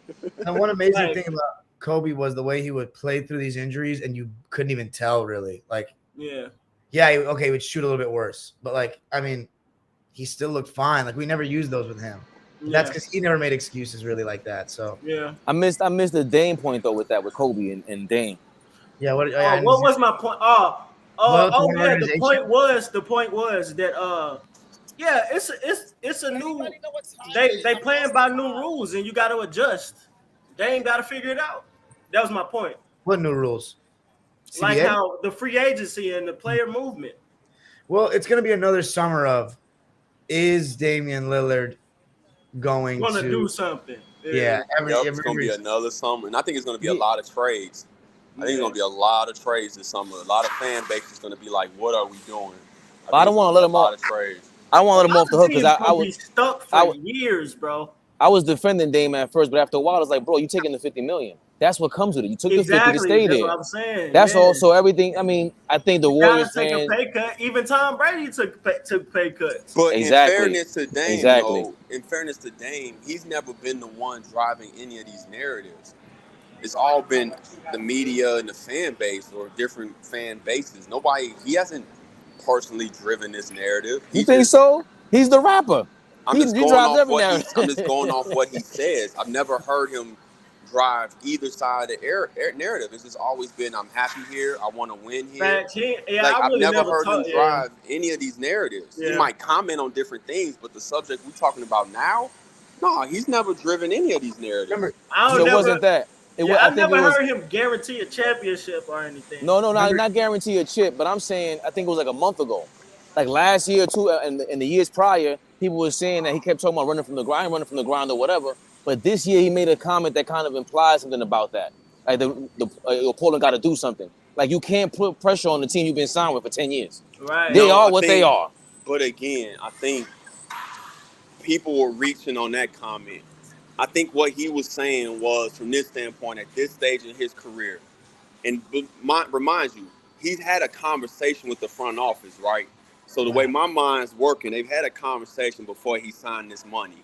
And who knows what was said in these different conversations. So by him coming out saying that, lets me know that the actions wasn't matching up probably with the conversation. And he's basically saying, hey, we got some pieces now. We got to try to do something this year. I think people with him in general want some concrete things that we kind of we reaching a little bit with him. And it ain't really quite there. Completely. Honestly, I think they're going to make some moves, and Chauncey Billups going to do something, because Chauncey Billups is a championship point guard. I think he rubbing off on him a little bit. I think Dame might his best season this year for sure. Dame might make one finals in his career. He might make one finals. I don't think so if he stays there. But I will say this about him. I don't think anybody – that's the thing with Dame. I don't think we could – if we really look at him and you listen to him throughout the years – you can't really question his character, like the way he comes off. Nah, he comes off cool. You can't question it. He consistent. So to Zach's point, people are fishing to knock him. Yeah. And he's just, I think he's too cool to even like let it sweat him. He's just like, bro, I really don't care. I really truly don't care. All this being said though, like, do y'all think, I personally don't, like, looking at other people, not T-Max or Grant Hills or nobody, just other people that other people don't mention. Y'all think he a top 75 player? Ooh. Just off his scoring ability, that's not enough. He a great scoring guard. He's a great scoring guard, but that's not enough to me. There's a couple people that shouldn't. We seen Dwight Howard not get it. Zach, before we do that, right? Because when we do that, we don't preface it. everybody got their own version of top 75. Meaning, some people are saying like, "Yo, top 75 has to tell the story of the game." Like, how about it doesn't? No, you got to get How about it doesn't? Nah. Who do you think? For me, when I hear top anything, who do you think is the best? Period. George Mikan is not in this conversation. He's just not. But no, I'm saying what the NBA looking at. They're looking at the totality. They're looking at the total. I am. Some of it is narrative. What the NBA was looking at with that list, in my opinion, some of it is spot on. But like additions like Dame, that's like scoring guard. That's like a narrative, or AD, because AD without LeBron, I'm sorry, is not no top 75. Still not top 75 after LeBron.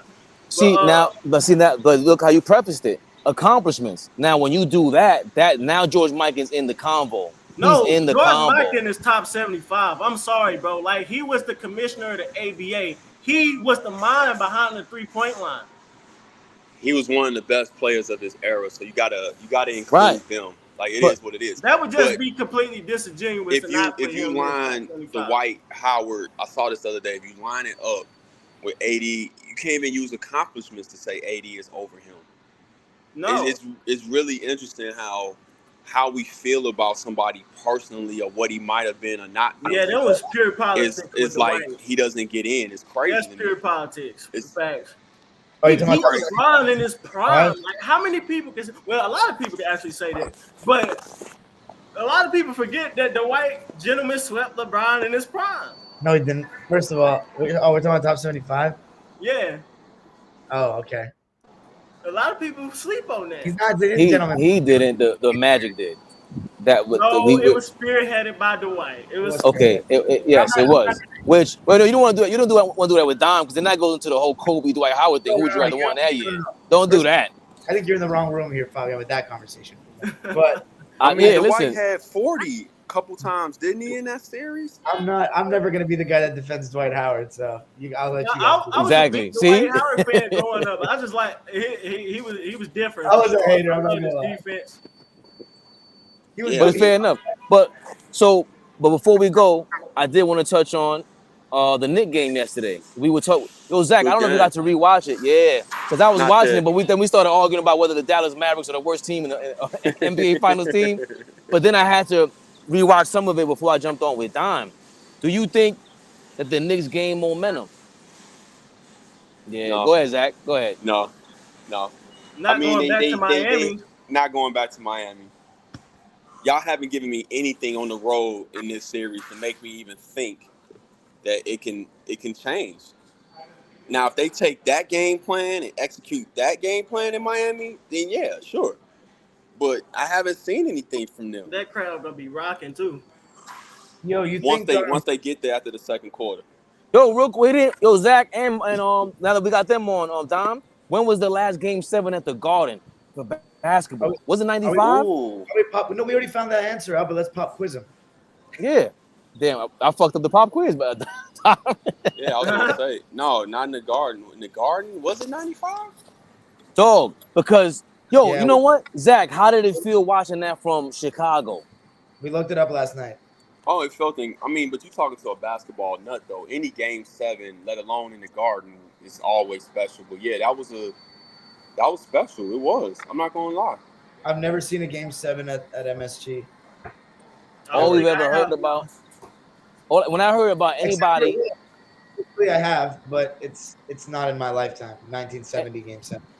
Anybody I spoke to, Knicks fan, any random fan that's been to the Garden during the playoff game, they always come back like, "Yo, it is the craziest shit ever." So imagine a game 7. I've never been to New York or the Garden, but I heard like how it's built. It got like a theatrical look and how like the lighting is and stuff. It is. To me, in my opinion, there's only 2 arenas as far as NBA and big-time games that rivaled each other. That's the old Chicago Stadium and the Garden. What about the Western Forum?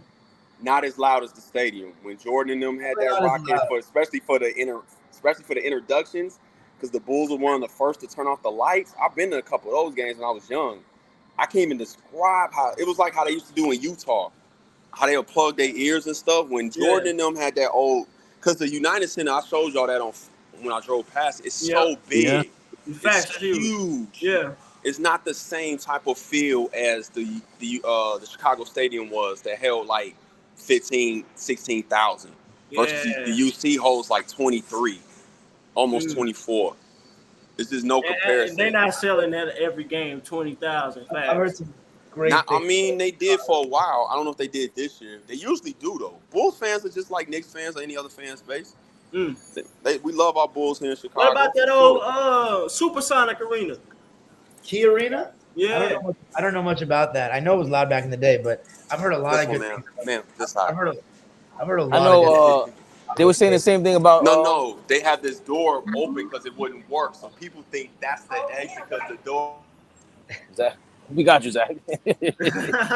No, it's all good. They're saying the same thing about the Warriors, where the old stadium was way different than this one. Yeah, right. Oracle. Yeah. But I am nervous. Yeah.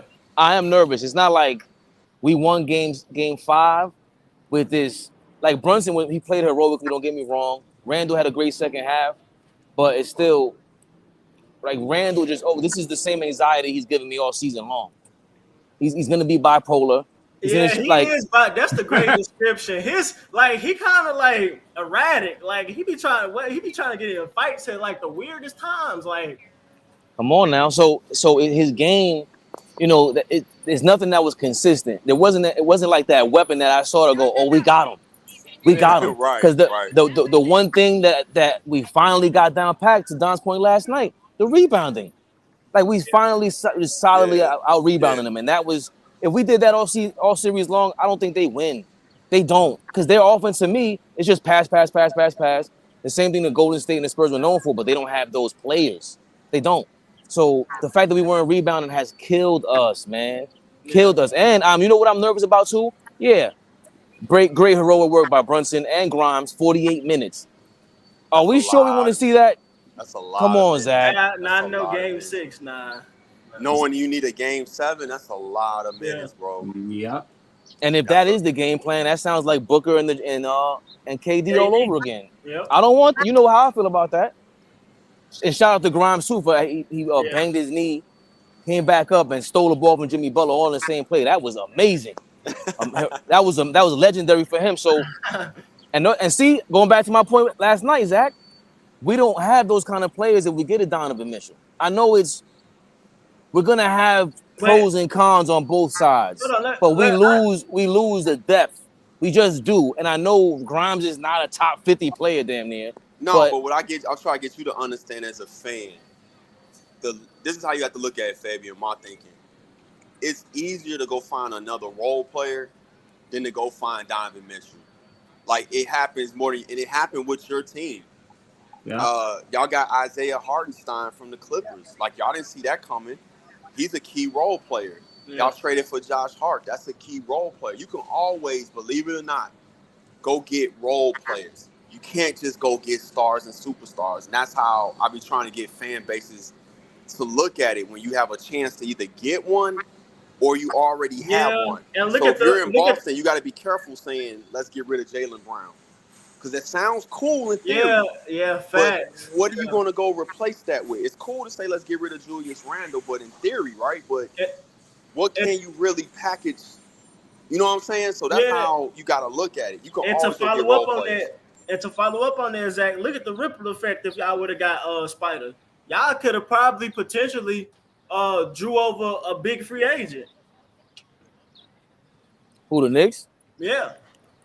Well, I think that's my problem. That's in terms for that conversation. Y'all need a free agent to win a championship. I'm sorry. but they got to prove themselves anyway. Like they've messed up. We didn't get SGA. They could have got drafted SGA. They could have drafted Halliburton. Like they have a couple of mess ups where, to their point about that Donovan Mitchell thing, what do you really get in these draft picks for? What do you want to do with them? Like, right, because even if you are in position, are you going to make the right choice? Because you ain't been proving that. So, but to my point with last night's game, if we had Mitchell, we're really a 4 or 5 seed anyway. And then we don't. I don't know if we have the depth to do what we did yesterday. I don't know what happens. I don't know if Donovan Mitchell helps us on defensive rotation. Yeah. I don't know that. You make a good point. But that's the thing. Like, I don't know. Are we down 3-1 against Cleveland with Donovan Mitchell? But see, remember the point was, Rays, man, you didn't hear it. your squad would have been Donovan Mitchell, Brunson, Randall, and Mitchell Robinson. Yeah. And then you just figure it out from there. Yeah. Especially with the year that Brunson just had. Nobody saw it. I didn't see Brunson playing. I didn't see at him all. Listen, maybe talent-wise, of course, we all could project whatever. Right. Like, I but knew leadership, he could play, but no, I didn't see this. And then leading a team, no way. But this is again. I thought he was a good piece. This is again going back to the Tibbs thing. He's just living up to his damn reputation. 48 minutes for Brunson, and look at the way he plays. He takes a bunch of charges. He's not going to play out that contract. Oh my God! What happened, Dom? So many phone calls. Oh, okay. Dom was like he's snitching on us, and we ain't even. And we ain't even doing nothing. I hate the what's it called? Butt dials and shit. Or whatever it is, the automated calls. Oh my God, Scam Likely is the new terrorist, man. But so that's why I'm scared of. Like, maybe you know what? Not giving into the Donovan Mitchell point, but I'm always seesawing on it. It is gonna be a major thing in Knicks history. It's gonna have to be. I mean, y'all get we would hold on, Rick, hold on. If we were to go into Game 6 in the same position with Donovan Mitchell and Brunson, because Brunson had an amazing performance, we would feel better about ourselves. And that's another thing you got to look at, dude. Is Donovan Mitchell going to play the defense he was playing early in his career, or is he going to be playing what he's been playing? Right, but his late years in Utah. Forget all that. It's the fact that you got two guys on the attack, like. The Heat don't have two. They don't. Brunson and Mitchell. That's a different level of offense. Yeah, it just is. Mitchell gets to his spots with ease, and he passes from there with ease. My criticism about them playing one-on-one or whatever, I don't know. We're missing the like I said, the rotation with Grimes and everything. I am nervous about it, man. I'm not, because Rockstar Mel made a great point last night. Whoever wins the last game in the playoff series, the other team usually feels the pressure. I don't think we put the pressure on Miami like that. Like, a lot of this, I'm not sure if we heard anything about Jimmy Butler yet. He doesn't look the same either. I think his ankle is really hurting him, and he's not saying much, and he's very quiet. He's usually way more arrogant. He lets the arrogance seep out. He's not being that way. He's careful. Spoelstra's careful. They're being very complimentary towards us. Yeah. So, but that's still like, Spoelstra's hiding in the bushes, man. He's hiding in the fucking bushes trying to snipe us right now. Like, I'm not falling for that bullshit. Yeah. I'm nervous. Y'all gotta bring it tonight. I'm nervous, man. Yeah. Turbo, you still here? Where the hell you come from? Yeah. I'm listening to the conversation.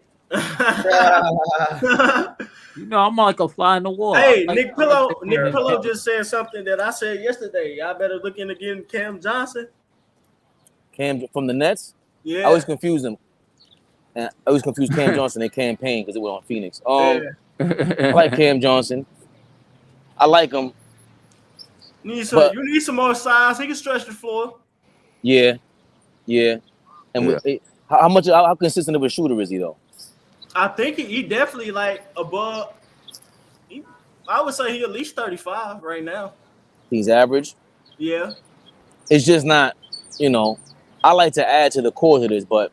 Just going into this game, we gotta just stick to the rebound, like Zach just said, man. We got the game plan, man. Just stick to it. Rebound and that's it, bro. That's all we gotta do, man. Yeah, because Bam AllBall is making. This season, no, he got a strap. This season, he's shooting 40% from 3. Cam Johnson. Yeah. Cam Johnson. Now see, improving every year, man. But that's with that kind of offense. Do you shoot 40% with Julius Randle isolating like that? Do you shoot 40% with Brunson isolating like that? Yeah, because he still gets good looks. Yeah.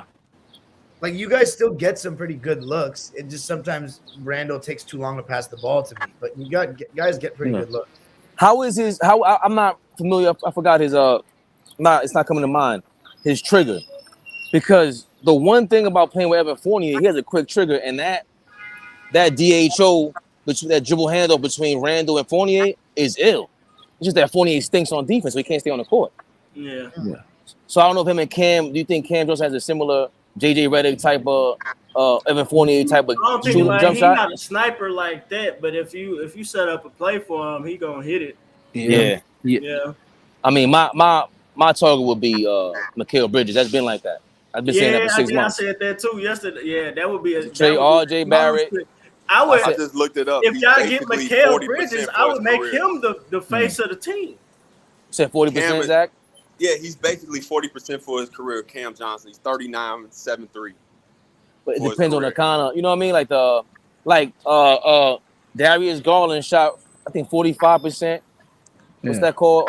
Off the ball threes, catch and shoot. Yeah. I think it was 45, and I thought Cleveland somehow didn't figure out how to get Mitchell and him involved, or even Mobley to get more catch and shoots with Garland to make him a threat like that. So I'm not sure what kind of 3-point shooting we would have with Cam Johnson on this team, on the Knicks. Yeah. He's a free agent though. Yeah. He was on the list last night when we checked it. Yeah, he was. I mean, he's one of those players that's realistic for y'all to get. That's still young. Yeah, I wouldn't overthink it. That's been proven he can play and play some defense. He made the finals. And he got finals experience. Yeah. Y'all don't have that. This man, George Karl, just quote tweeted the Ayton update and said weak. Yo, Joe, listen, I don't fuck with George Karl, man. Wow. Yeah, fuck George Karl. I don't like the. No, I kind of like that. I don't like him personally, but I like it. I like his contribution to sports talk. I think we need that. He's horrible. I like his contribution. To be honest with you, though, I was kind of thinking it as somebody that played with bruised ribs. Like, I mean, I don't never want to question people's injuries unless you got a huge history of it. But unless he broke a rib, how you not playing in an elimination game? Like, that's crazy to me. And you can put on a padded vest. Like, they got technology for that now. Yeah. Again, I wish some of the ethos of sports, basketball specifically, would come back. Like, I mean, not necessarily playing like a Kobe Bryant willing to down the court, but some of the allure of sports is you physically can overcome. Like, you can't play through that. Word. And then at least with Anthony Davis, when he shows up on that court, it's a different kind of defense. Yeah. Like DeAndre he got some nerve, man. Like, I get the whole mental health he been or whatever. bro. Like, now I get that I get when he was initially upset about is when Mikal Bridges got signed first before him. I can see that's why what he was mad about. That's what the rift started, because they made the finals and they signed Cam Johnson first. But that's what the ripple was initially about. But he's been soft. But then what happened between in the Maverick series last year with him and Monty Williams clashing. So it's been brewing for a while. And it still has an effect on him to this day, because they said that they don't even speak. Yeah. I'm doing the ultimate New York tourism right now. I got a what do you call that? The stick that you hold the phone with? The selfie stick? Yeah. Oh man. I got a stand. My homeboys, all ball be laughing right now. Here, like, come on, we gotta talk about this seriously. Especially the people. That? I mean, he's not playing because of bruised ribs. Talk about it, Zach. Let us know. I'm trying to figure this out, man, because the one thing I always marvel about this generation is the stuff that fans don't think about, like the technology part of having padded tights. So, like, when you fall, your ass don't hurt, or you get kneed in the thigh, you don't get a bruise. They had the same thing for the vest. Like, when I bruised my ribs, they had to, like, wrap me with an ace bandage with, like, this foam pad underneath and then tape it to my skin and spray me down with the sticky stuff that they use on your ankles when they tape. Like, it was crazy. And I'm like, this dude can't play an elimination game? Like, to me? Oh, my bad. To me, I think go ahead. I think he checked out. I think he really been on edge since he didn't get signed first. When did you think the checkout took place? When was checkout time for Aiden, bro? When they signed Mikal Bridges after that finals run? No, I really think he really checked out, because you could see in this series, like, he's not putting no effort at all. Like even in game 1, remember when Jokic was getting like 10 offensive rebounds and he just stood there like dead in the headlight? I'm not big on Phoenix getting rid of him because that was their first pick in 2018. That's a big move. I'm trying to make it work with DeAndre Ayton. But yo, you know what's crazy? Because me and Faye was just talking about this last week because it was this argument. Well, not an argument. It's always been a debate whether did Dallas make a mistake in trading Trae Young, and I was like, yo, they both have been successful. They've been successful. Yeah, they've been relatively successful. They've been successful, but Ayton did get to the finals as a number 1 pick. Right. Exactly. I said that. I said you just made a great point because after they made their finals run, I was saying DeAndre Ayton is the best player out they draft. I didn't know. I didn't. No, we're not gonna jump off the bridge. We ain't gonna jump off the St. Louis. Well, I'm saying, we're not best, most successful. Most successful because he was putting up a double-double and he made the play. No, I mean he was a key component to them making the finals. I'm not gonna sit here and not say that. You're right. But I wouldn't go. Was he the best? It's just I just said I was just making an example that people forget that Ayton was a number 1 pick in that draft. Facts. He's lucky Marvin Bagley got drafted after him. Number 2 the worst. Marvin Bagley is yes, he is. No, Marvin Bagley and Ayton. That's probably the best to date, the best draft class. What? Who else is in that? 2018 when Luka, Trae Young. Great draft. You know what else is an underrated draft?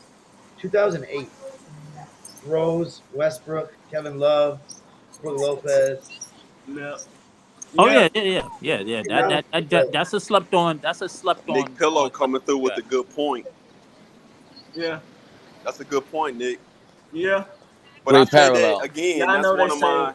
Never draft a running back high these days. I didn't understand it in the moment. I still got he made a good. He just made a good point. He made a good point. You can't draft a center these days. I said it in the moment. Luka was the best player in that draft, and most people laughed. I didn't. Hold on, but why did I feel that way? And I didn't watch Super Luka tape. It was just like I'm watching film. Even with John Morant, right before the draft, I just started watching video. I'm like, yo, I said the same thing. I'd rather want him. I don't even want Zion. I think I saw Ja play and I thought he was the best, but Zion has grown on me a lot. I'm not gonna lie. Zion, man, I'm not even hyped about Zion. I gotta see him on the court. Like, what are they waiting on? Like, no, I don't know. At this point, he got number 1 potential though. Like we've seen enough to say he's still got number 1 potential. DeAndre Ayton, come on, he's a head case. Gonna happen? Like, I don't think he's gonna have like that. Joel. DeAndre Ayton needs a therapist, a socialist. He needs a whole bunch of stuff, a whole bunch of work on him. And where would he go? Like, they gotta make it work. Like, I don't see where would DeAndre Ayton fit? That therapist needs to make him understand that you're not what you think you are. You're a third option on a championship team. That's who DeAndre Ayton is. No, that's great. They don't treat him like any option to me. They just use him as a pick and roll big. He probably wants the ball. That's what I think. He can shoot. That's my point. Hold on. He couldn't get the ball like that. That's my point. Yeah, exactly. He doesn't have the personality to be a number 1, 2, or 3. He has the personality to do exactly what they're doing. He has that, and also he's a fake number 2 option. He's a fake number 2 option, Zach. He also got a fake Akeem Olajuwon elbow pad. I don't appreciate that. I hate it because it reminds me, yo, bro. But his shit looks like Akeem. No, he can beat the shit out of me. Patrick Ewing potential, bro. He can stretch the floor. He played good defense. Rage Man is the ultimate. Like, you need to be on Twitter, Rage Man, because your comments are crazy. Patrick Ewing, bro. I've been following Phoenix since Devin Booker got drafted, bro. Like, DeAndre Ayton has skill, bro. I don't see. He has a lot of skill. He has a lot of skill. Now again. He has skills, but I don't think where his mental is at. No, he's he got talent, but where's his mental at? That's the question. Yeah. We tend to confuse capability and talent with skill. Yeah. Me and Zach have talked about this, and we got to go even more in depth about it. What skill what more skills has Ayton honed to even be in the same breath as Patrick Ewing at this point? Wait a minute. He been since he been drafted, he didn't average the double every year, and probably like a couple assists, at least 2. Have you looked up? You want to go with stats? Have you looked up Patrick Ewing stats? Patrick Ewing, if you look up, Fabian, if you look up Patrick Ewing stats, they're exactly the same in the regular season and in the playoffs. He didn't. That's not what I asked you. He made no leap. Rage man. These guys think he's slick, Dom. He's slick, Dom. You ain't talking to one of these. Come on, man. Like a lot of you guys, you're talking to a real Knicks fan, like he who watched. No, but a lot of these guys, y'all use these tricks on chicks. You can't use them in here. Yeah, that Patrick Ewing statement was wild. Yeah, no. This is what he did. This is what he did. No, Ray, man. This is what you did. No. Hold on. I was playing. How you doing? I was playing a little bit, but that was. Say hi to AllBall. AllBall. We're a basketball show. Who are you talking to? Some random girl at the park? Hey, first of all, it's not a girl, Dom. Watch your mouth, Dom. I told you, Ray, man. What'd I say? I was trying to snitch, man. But it's a factual random girl at the park. Shut up, Dom. What's career. wrong with you? He didn't really make a leap in the playoffs like he was supposed to. Well, because he never was. But forget the leap in the playoffs. Levels of pressure. Different levels of pressure. But forget the leap from regular season to playoffs. Let's say Patrick Ewing was the same guy regular season playoffs. Ayton is none of that. In the one game of Patrick Ewing's career, Ayton is none of that. That's the point. None of it. I haven't seen any potential to be Patrick Ewing. He all he has is the fake Akeem Olajuwon elbow pad. That is it. Forget that. But I was gonna say to Rage Man's trying to say is Ayton has the talent to be a go-to guy. You're saying he doesn't have the mentality. Okay, that's fair. You got to also remember, this guy's 11 days older than me. 11 days. I think he deserves a shot to go play on a different team that has not championship expectations to see if he can actually become a star where he's prioritized looks and get the confidence up. Yeah. He's one of those guys that he needs someone to tell him he's a good player. He's not one of those guys who's going to go get it. So maybe he won't end up being an amazing, like a Hall of Famer, All-Star player, but I think he has a chance to be. You just got to get him a better situation. I'm trying to see where would he fit. Like he need a pass first. He got Chris If Paul, he went to Indiana with Halliburton, hypothetically, I was just thinking that. Yeah, that's where he was supposed to go. I know. I was just thinking that. But at the end of the day, they would not be running ice. They wouldn't be calling his number to do. It would be the same pick and roll stuff. And like I'm gonna always lean on my AAU people. They told me when he was going to Arizona, the knock on him was the same knock now.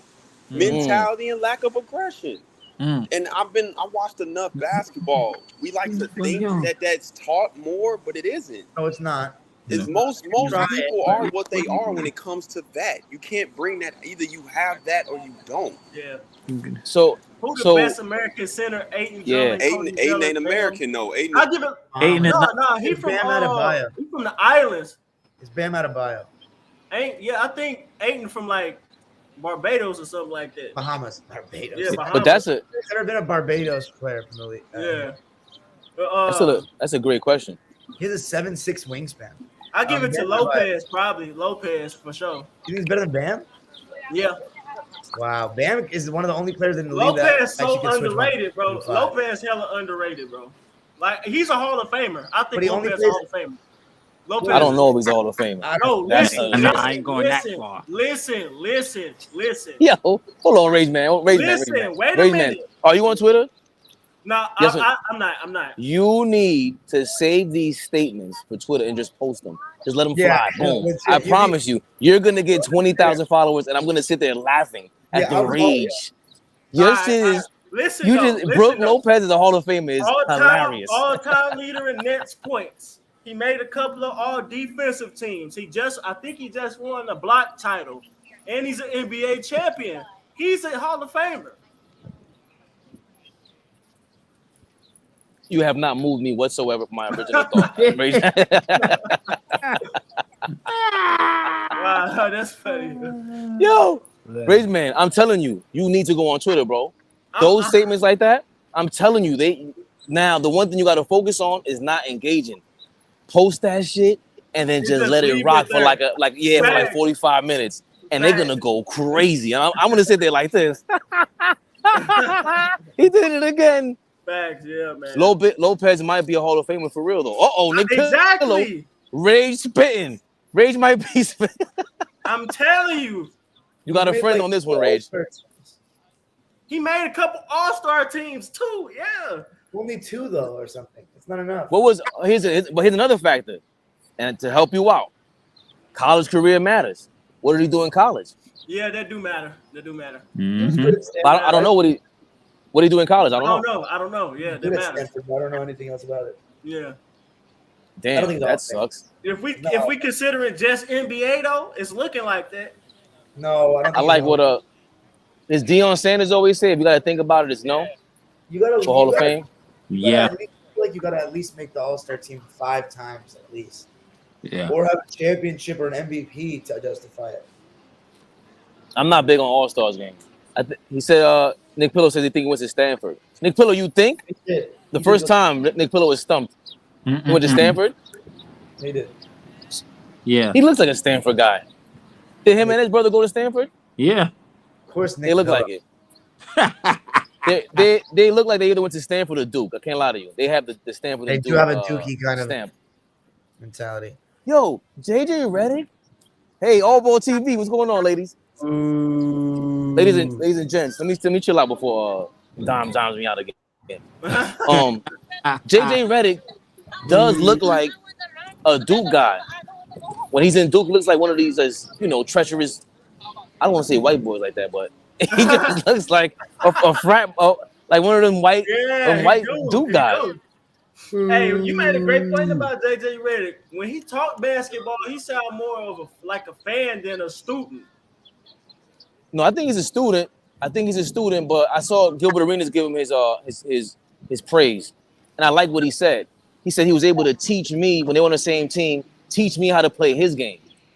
But again, we could always talk about his potential because like Steve Nash and them. Steve Kerr, I'm sorry. I see no, but y'all nice. I see no potential in him as a coach. I don't know where y'all getting this from, like him sharing stories. No, not as a coach. A coach is different.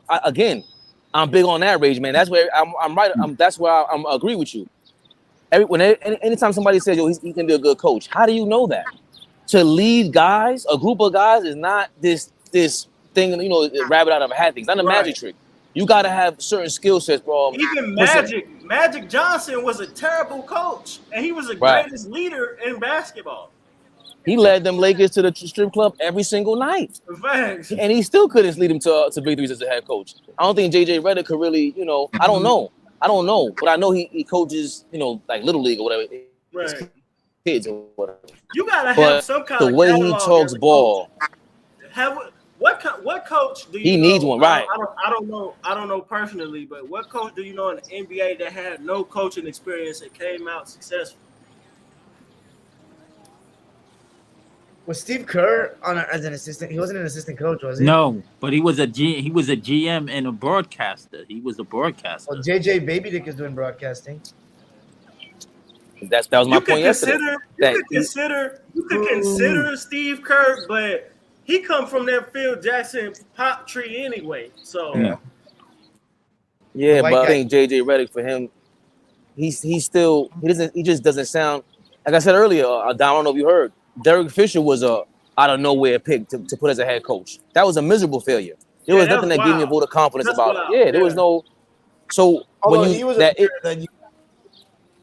he was a what? I just look at Derek Fisher. I mean, Derek Fisher was a good player, but you couldn't. No, you would. I would have thought he was going to be get into coaching when he played. He was that kind of player. He was solid to be on the Lakers, but he had Kobe and Shaq. He had Kobe and Shaq. He was also set up to fail. Yeah. Listen, man, it is a beautiful day in New York City, guys, ladies and gentlemen. There's plenty of views in New York. Yes, there's scaffolding and they've dirtied up the streets, but I'm telling you, it is 80 degrees out here. I gotta come out there, bro. I gotta come out to New York. I think I'll fit like a glove. You better come out to Broadway.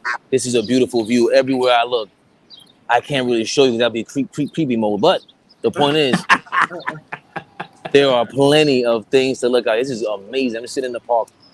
And but yeah, going back to the original point. Derek Fisher is like and Steve Nash. He's the other guy that you can point to and say this might not work. Jason Kidd. He's kind of overlooked with his bullshit. AllBall TV. AllBall TV. I've heard some stories about Jason. He be wilding, bro. Yeah. I heard that he guaranteed JaVale McGee a starting spot on the Mavericks, and that was what got him there, and he never played him. And I heard that he had beef with Christian Wood because of how Christian Wood was treating Silas in Houston, and he didn't play him for that reason. I think Jason Kidd, it fits the description of him being just a sneaky individual. Yeah. That's how he comes off to me.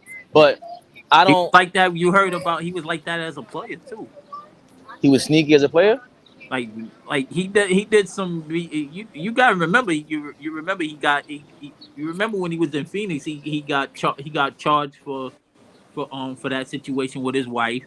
Then he came to New York. Remember, he got suspended because he was drunk driving. Like Jason Kidd be doing some. Yeah, but that's not. That's like, you know, people do that. Sneaky about player relationship though. Like he a snake. Yeah, just play with players' relationships and stuff like that. But he's always had a crazy reputation. Yeah. He's always had a strange reputation. That's what I'm not gonna lie to you. He just looks sneaky to me. Just like Chris Paul always looks. They have this sneak to him. Like LeBron, we know he's too like. I know what you're talking about. They do got that little con artist in him. Yeah. That's what I. But so I'm going too crazy. But the point is, Jason Kidd doesn't have the like. They went to the Western Conference Finals last year, so he's proven that he can do that for them. Yes. But the Steve Nash and Derek Fisher thing stand out for me immediately. I don't know if either one of them ever came off like JJ Redick, though. I gotta admit that they do not come off like. But when they talk basketball, I don't want to hear them talk about basketball. I don't. I don't. I love hearing JJ Redick talk about basketball. Yeah. He has a personality. Come on, man. Like, we gotta stop. I get down. I don't know. Like Steve Nash, he kind of seeing him as a coach. I kind of like see his personality. Like, I don't JJ, baby, the type of players he led on Phoenix. Those are the type of players that he should have been leading. Like, I don't see him leading a Kyrie Irving or a James Harden, because all three of those people can arguably say they're better than him. Now, I have Steve Nash over Kyrie all the time, but their rings say something in Kyrie's mind. So, but see, I don't think going to that scenario, I don't think JJ Redick is sitting there like Steve Nash, bro. Steve Nash looks like a pushover. Yeah, he is a pushover. I don't think JJ Redick's a pushover. I've never, nothing about him seems that way. He's argumentative. That's why he's on first take. Yeah, he kind of backed down with the Jerry West thing, because that's more like, all right, I gotta come on now. That's Jerry West. He still does it. He's an idiot. But he didn't. He backed down now. You gotta count that. He backed down. I was waiting to trigger down. I don't care how it turns out. You gotta say something back. You gotta say something back. He makes backhanded compliments every time he tries to give credit to the past. He said, when you look at Michael Jordan move, there is no one in that era that moves like him. Who the fuck moves like him in this era? What are we doing? No one does. And I'm from this era. I'm telling you this. Someone moves like him in the mixture of in the air and on the floor and in the post, his body movement. I watched Kobe. He doesn't even move like Jordan. Let's keep it real. He moves like him, not exactly like him. And he doesn't play today either. Oh, yeah. So John Moran and Devin Booker move like Jordan? Get the fuck out of here, dude. The only thing John Moran does is he hangs in the air. We were talking about this yesterday, Dom. I hate backhanded compliment every time. Dom, we were just talking about this yesterday. I hate how like players from that era be like super modernists. Like, you're not even young, bro. AllBall TV. Like you're pushing 40, bro. Like you pushing 50, bro. Nah, man. I knew when he was onto something, when he was onto some weird shit, when he said that I think every player in today's game would be able to play back in the day, but only certain players from back in the day will be able to play today. I just don't agree. I'm not saying everybody can play. Every player what? Say it again. I'm sorry. Every player today could play back in the day, but only certain players from back in the day can play today. I agree with him. Trae Young did not play in the 60s. I disagree with that. Well, but I agree with that, because The difference is that we're not going to say is that they won't have the opportunity to play. There's but so many slots to play. I've always agreed with that. So those are skill positions. Same thing in football. But then you're disagreeing then with him. He's saying no. Could play. You're twisting what he's saying. And in that case, I'm saying What do you mean I'm twisting what he's saying? He's saying yeah. No, go ahead. He's saying it because he thinks that these players are way better. That's why he's saying it. Maybe. Okay, let's say that's a fact. Okay, but I'm not talking about that. I didn't say that. That's not what I'm saying. What I'm saying is that the 1, 2, 3 spots on the court, the point guard, shooting guard, and small forwards, a bunch of players, almost all these players can play those positions. That's just a fact. They'd be in the same talent pool for that. No, now it's not like they can. I don't think Elgin Baylor. Wait, Fabian. I don't think it's that they are that skilled. I just think they all getting taught the same thing. There's no individuality in the game at all. Like they all playing like robots. They all getting taught to do the same thing. Now we're making it, but now again we agree. Let's say they're all the same. Let's say they're all robots and they all look the same, right? Okay, but you guys are basically 1 through 3. In the 60s, what JJ Redick is missing out on is there's different rules. So we have the 4 and the 5. So of course they couldn't play today. They eliminated the position. Yeah. They did. So what I'm saying is that alone, I agree with what JJ Redick is saying. But that does not mean that they were better at any given time. Right.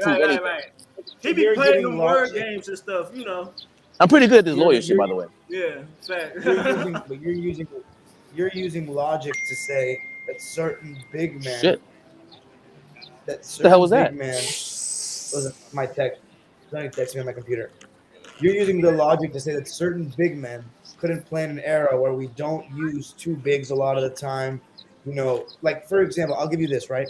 Certain guys like Eric Dampier or like Craig Ostertag that were just out there to be big bodies to defend in the post and didn't really have much offense. Those guys would not play today very much.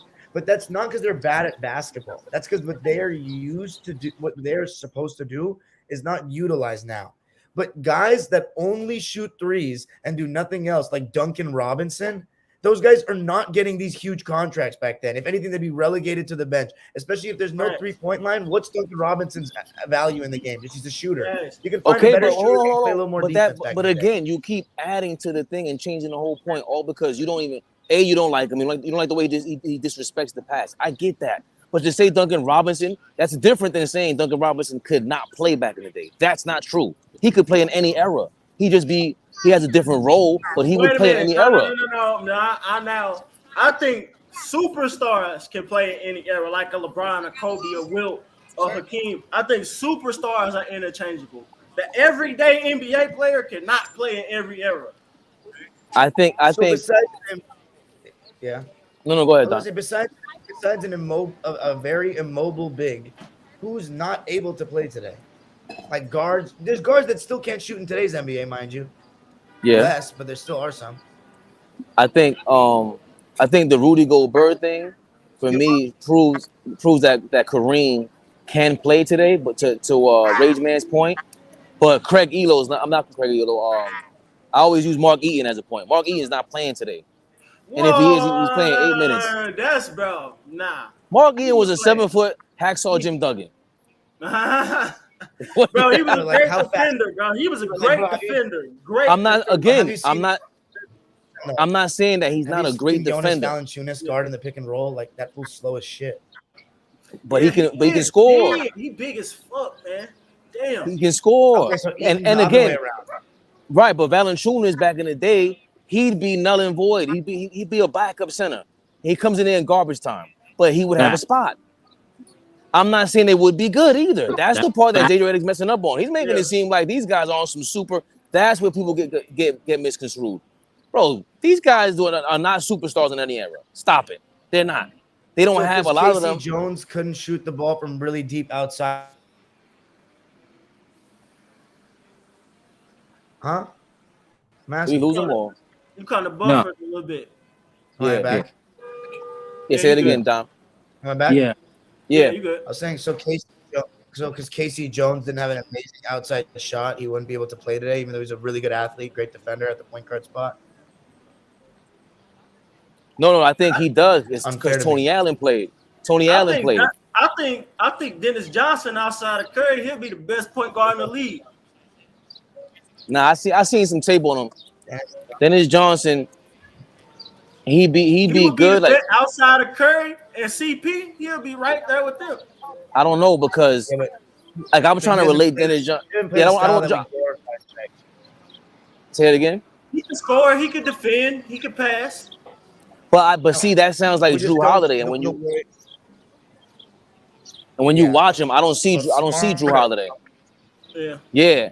I see, and again, Don, what I always tell you, Drew Holiday. Right? But what I always tell you, better without. And I can't say smarter because his teammates didn't like him, and on Boston they actually kind of saved him. Yeah, Lenny Wilkins, they didn't like Dennis Johnson. No, on the Sonics. That's why they shipped him to Phoenix. And when he went to Boston, they were asking about him, and Bird was like, "Nah, he's good with us." Like he co-signed them. Bird gave him a blanket, but he's a mercurial.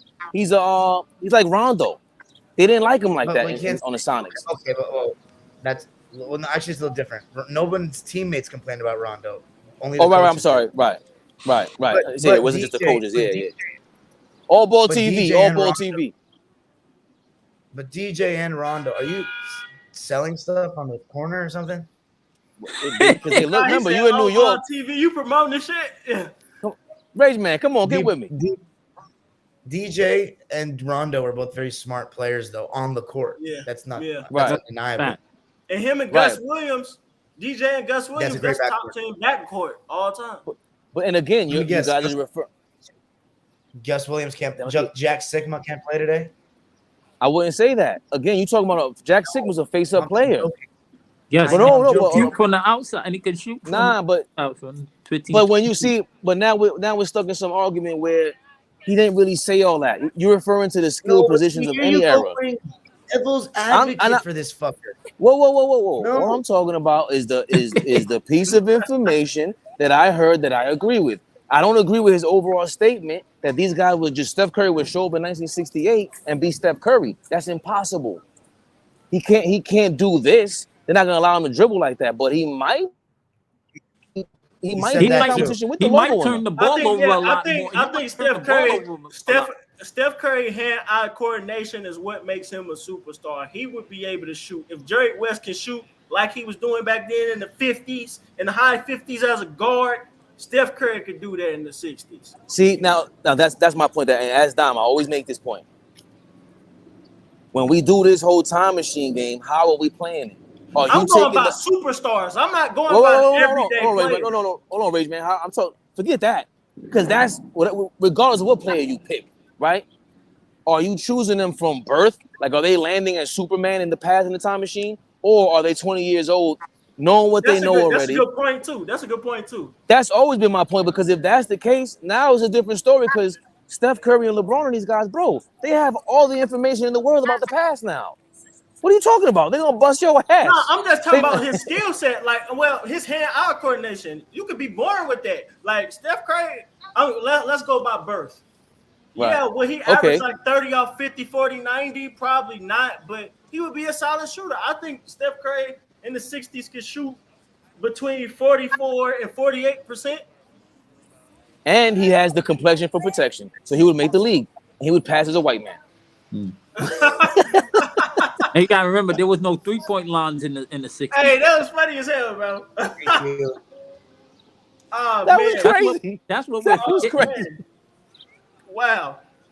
We keep forgetting there was no 3-point line. There was no 3-point lines around. No, I know, Turbo. I'm saying, I'm standing on that. Okay, now that makes sense because we're talking logically. If Steph Curry is lands as Superman out the embryo out of a shell, and now he's born in that era and he knows nothing else. But if he lands at 20 years old in a time machine in 1968, he's shooting from the logo, and they're gonna say, "Yo, what the hell?"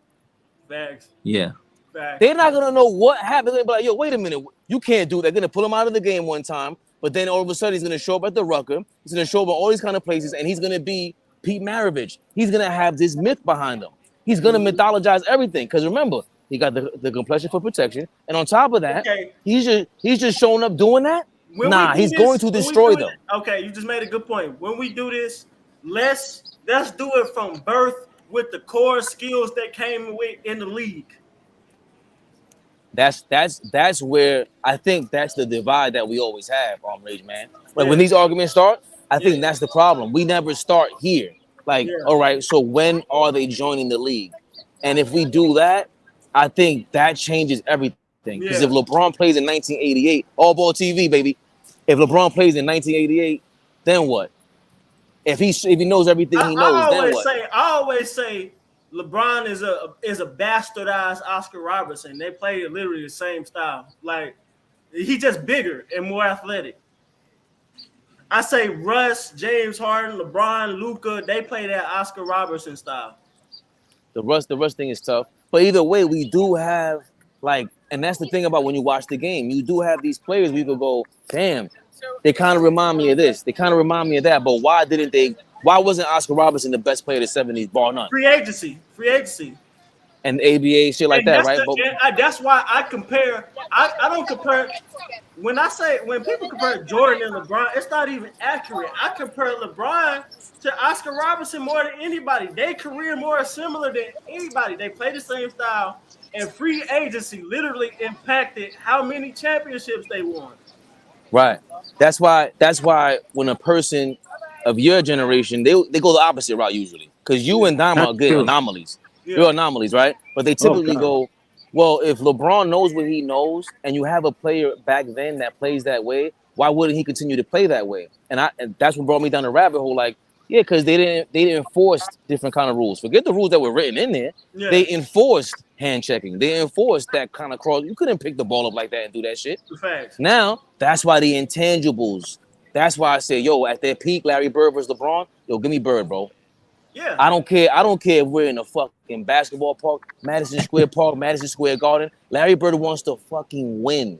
Yeah. If I gotta put money on the line right now, I might have to put money on the side to put the hit out on LeBron for you fucking up my bread like that. Larry Bird, I'm throwing the house on it. Like, yo, give me Bird. Give me Larry Legend in the building. With a go-ahead basket, too. Like, Larry Bird up there with Jordan with clutchness. Yeah, man. You kidding me? So those are the things that doesn't waver in any era that nobody talks about. When we say Kyrie's the most skilled player ever, where's the I'm gonna show up for my teammates no matter what. Max. Come on. I hate they go there you go, your man Skip Bayless rubbing off on you with this clutch gene. He made clutch gene famous. Yeah, the clutch gene. Yo, I just think Skip is ill though. Like as much as I say whatever. Bayless, bro. I like Skip Bayless. Hold on. Yeah. I like Skip Bayless. Yeah. I like him. But the conversation back then, earlier was LeBron made you, bro. Yeah. That's all I'm saying. I made you in terms of, so when he said those things, clutch gene and shit like that, people overlooked it because now you're stuck in a polarization of I'm a LeBron fan versus a non-LeBron fan, and everything anti-LeBron. No way, no way, Jose. Right, so it turns whack. But he always made great points. I want to say I got this from him. LeBron was scared to go to the hole and go for a layup because he didn't want to go to the free throw line. And when he used to say that, I was like, "Oh shit, that makes sense." Yeah. You don't want that pressure on you at that time. Yeah. And it also gave in to him in 07 against the Spurs. Now he wasn't supposed to win, but I always refer to the Milwaukee game when he dropped 55 in the regular season. He played at a different pace. I always say this ad nauseum. I might be repeating myself, so it might be time to shut this off. All-Ball TV, baby. Yeah. Look, when they make eye contact, they get nervous. Oh, don't do that. Bro, you wild today. I'm outside. Yeah. You let me out of the cage. Yeah. My wife knows. All-Ball TV, baby. My wife knows I'm nuts. But what's that? Pre-roll? Wait, how old are you guys? You guys look young, man. I'm 24. What the fuck? This is All-Ball TV. We're filming. What you guys filming out here? What choose you as your sponsor today? You rolled up already? Can we do that on YouTube? Yo, Dom left? Dom left. We talk about basketball and stuff. If you have an Instagram, give us a follow. We'll give you a free pre-roll. We have indica, sativa, hybrid. I'm gonna give that shit. I'll give it to Ice. Because they smoke. So I'll do that. I'll do it. All you gotta do is scan the QR. You can type in chosen_remedy. You guys gonna follow us back? That's fucked up. What kind of a face is Shh. Yeah, this guy. Oh man. Every Friday, we have deals like buy 1 8, get 1 free, get 2 Top Shelf Aids for $50. You already on Mars right now. That's lovely, man. You said you on Mars already. Oh my God. Friday in our Instagram, we post a location because it's a pop-up shop. We don't have our store yet. So we're just gaining as much clientele as we can. Fire. Oh, they don't play today. They play tomorrow. I thought the Knicks game was tonight. Nah, they played last night. Damn, you gonna be around? They played last night. I'm wild. All right, give me a second. I'm still on the live.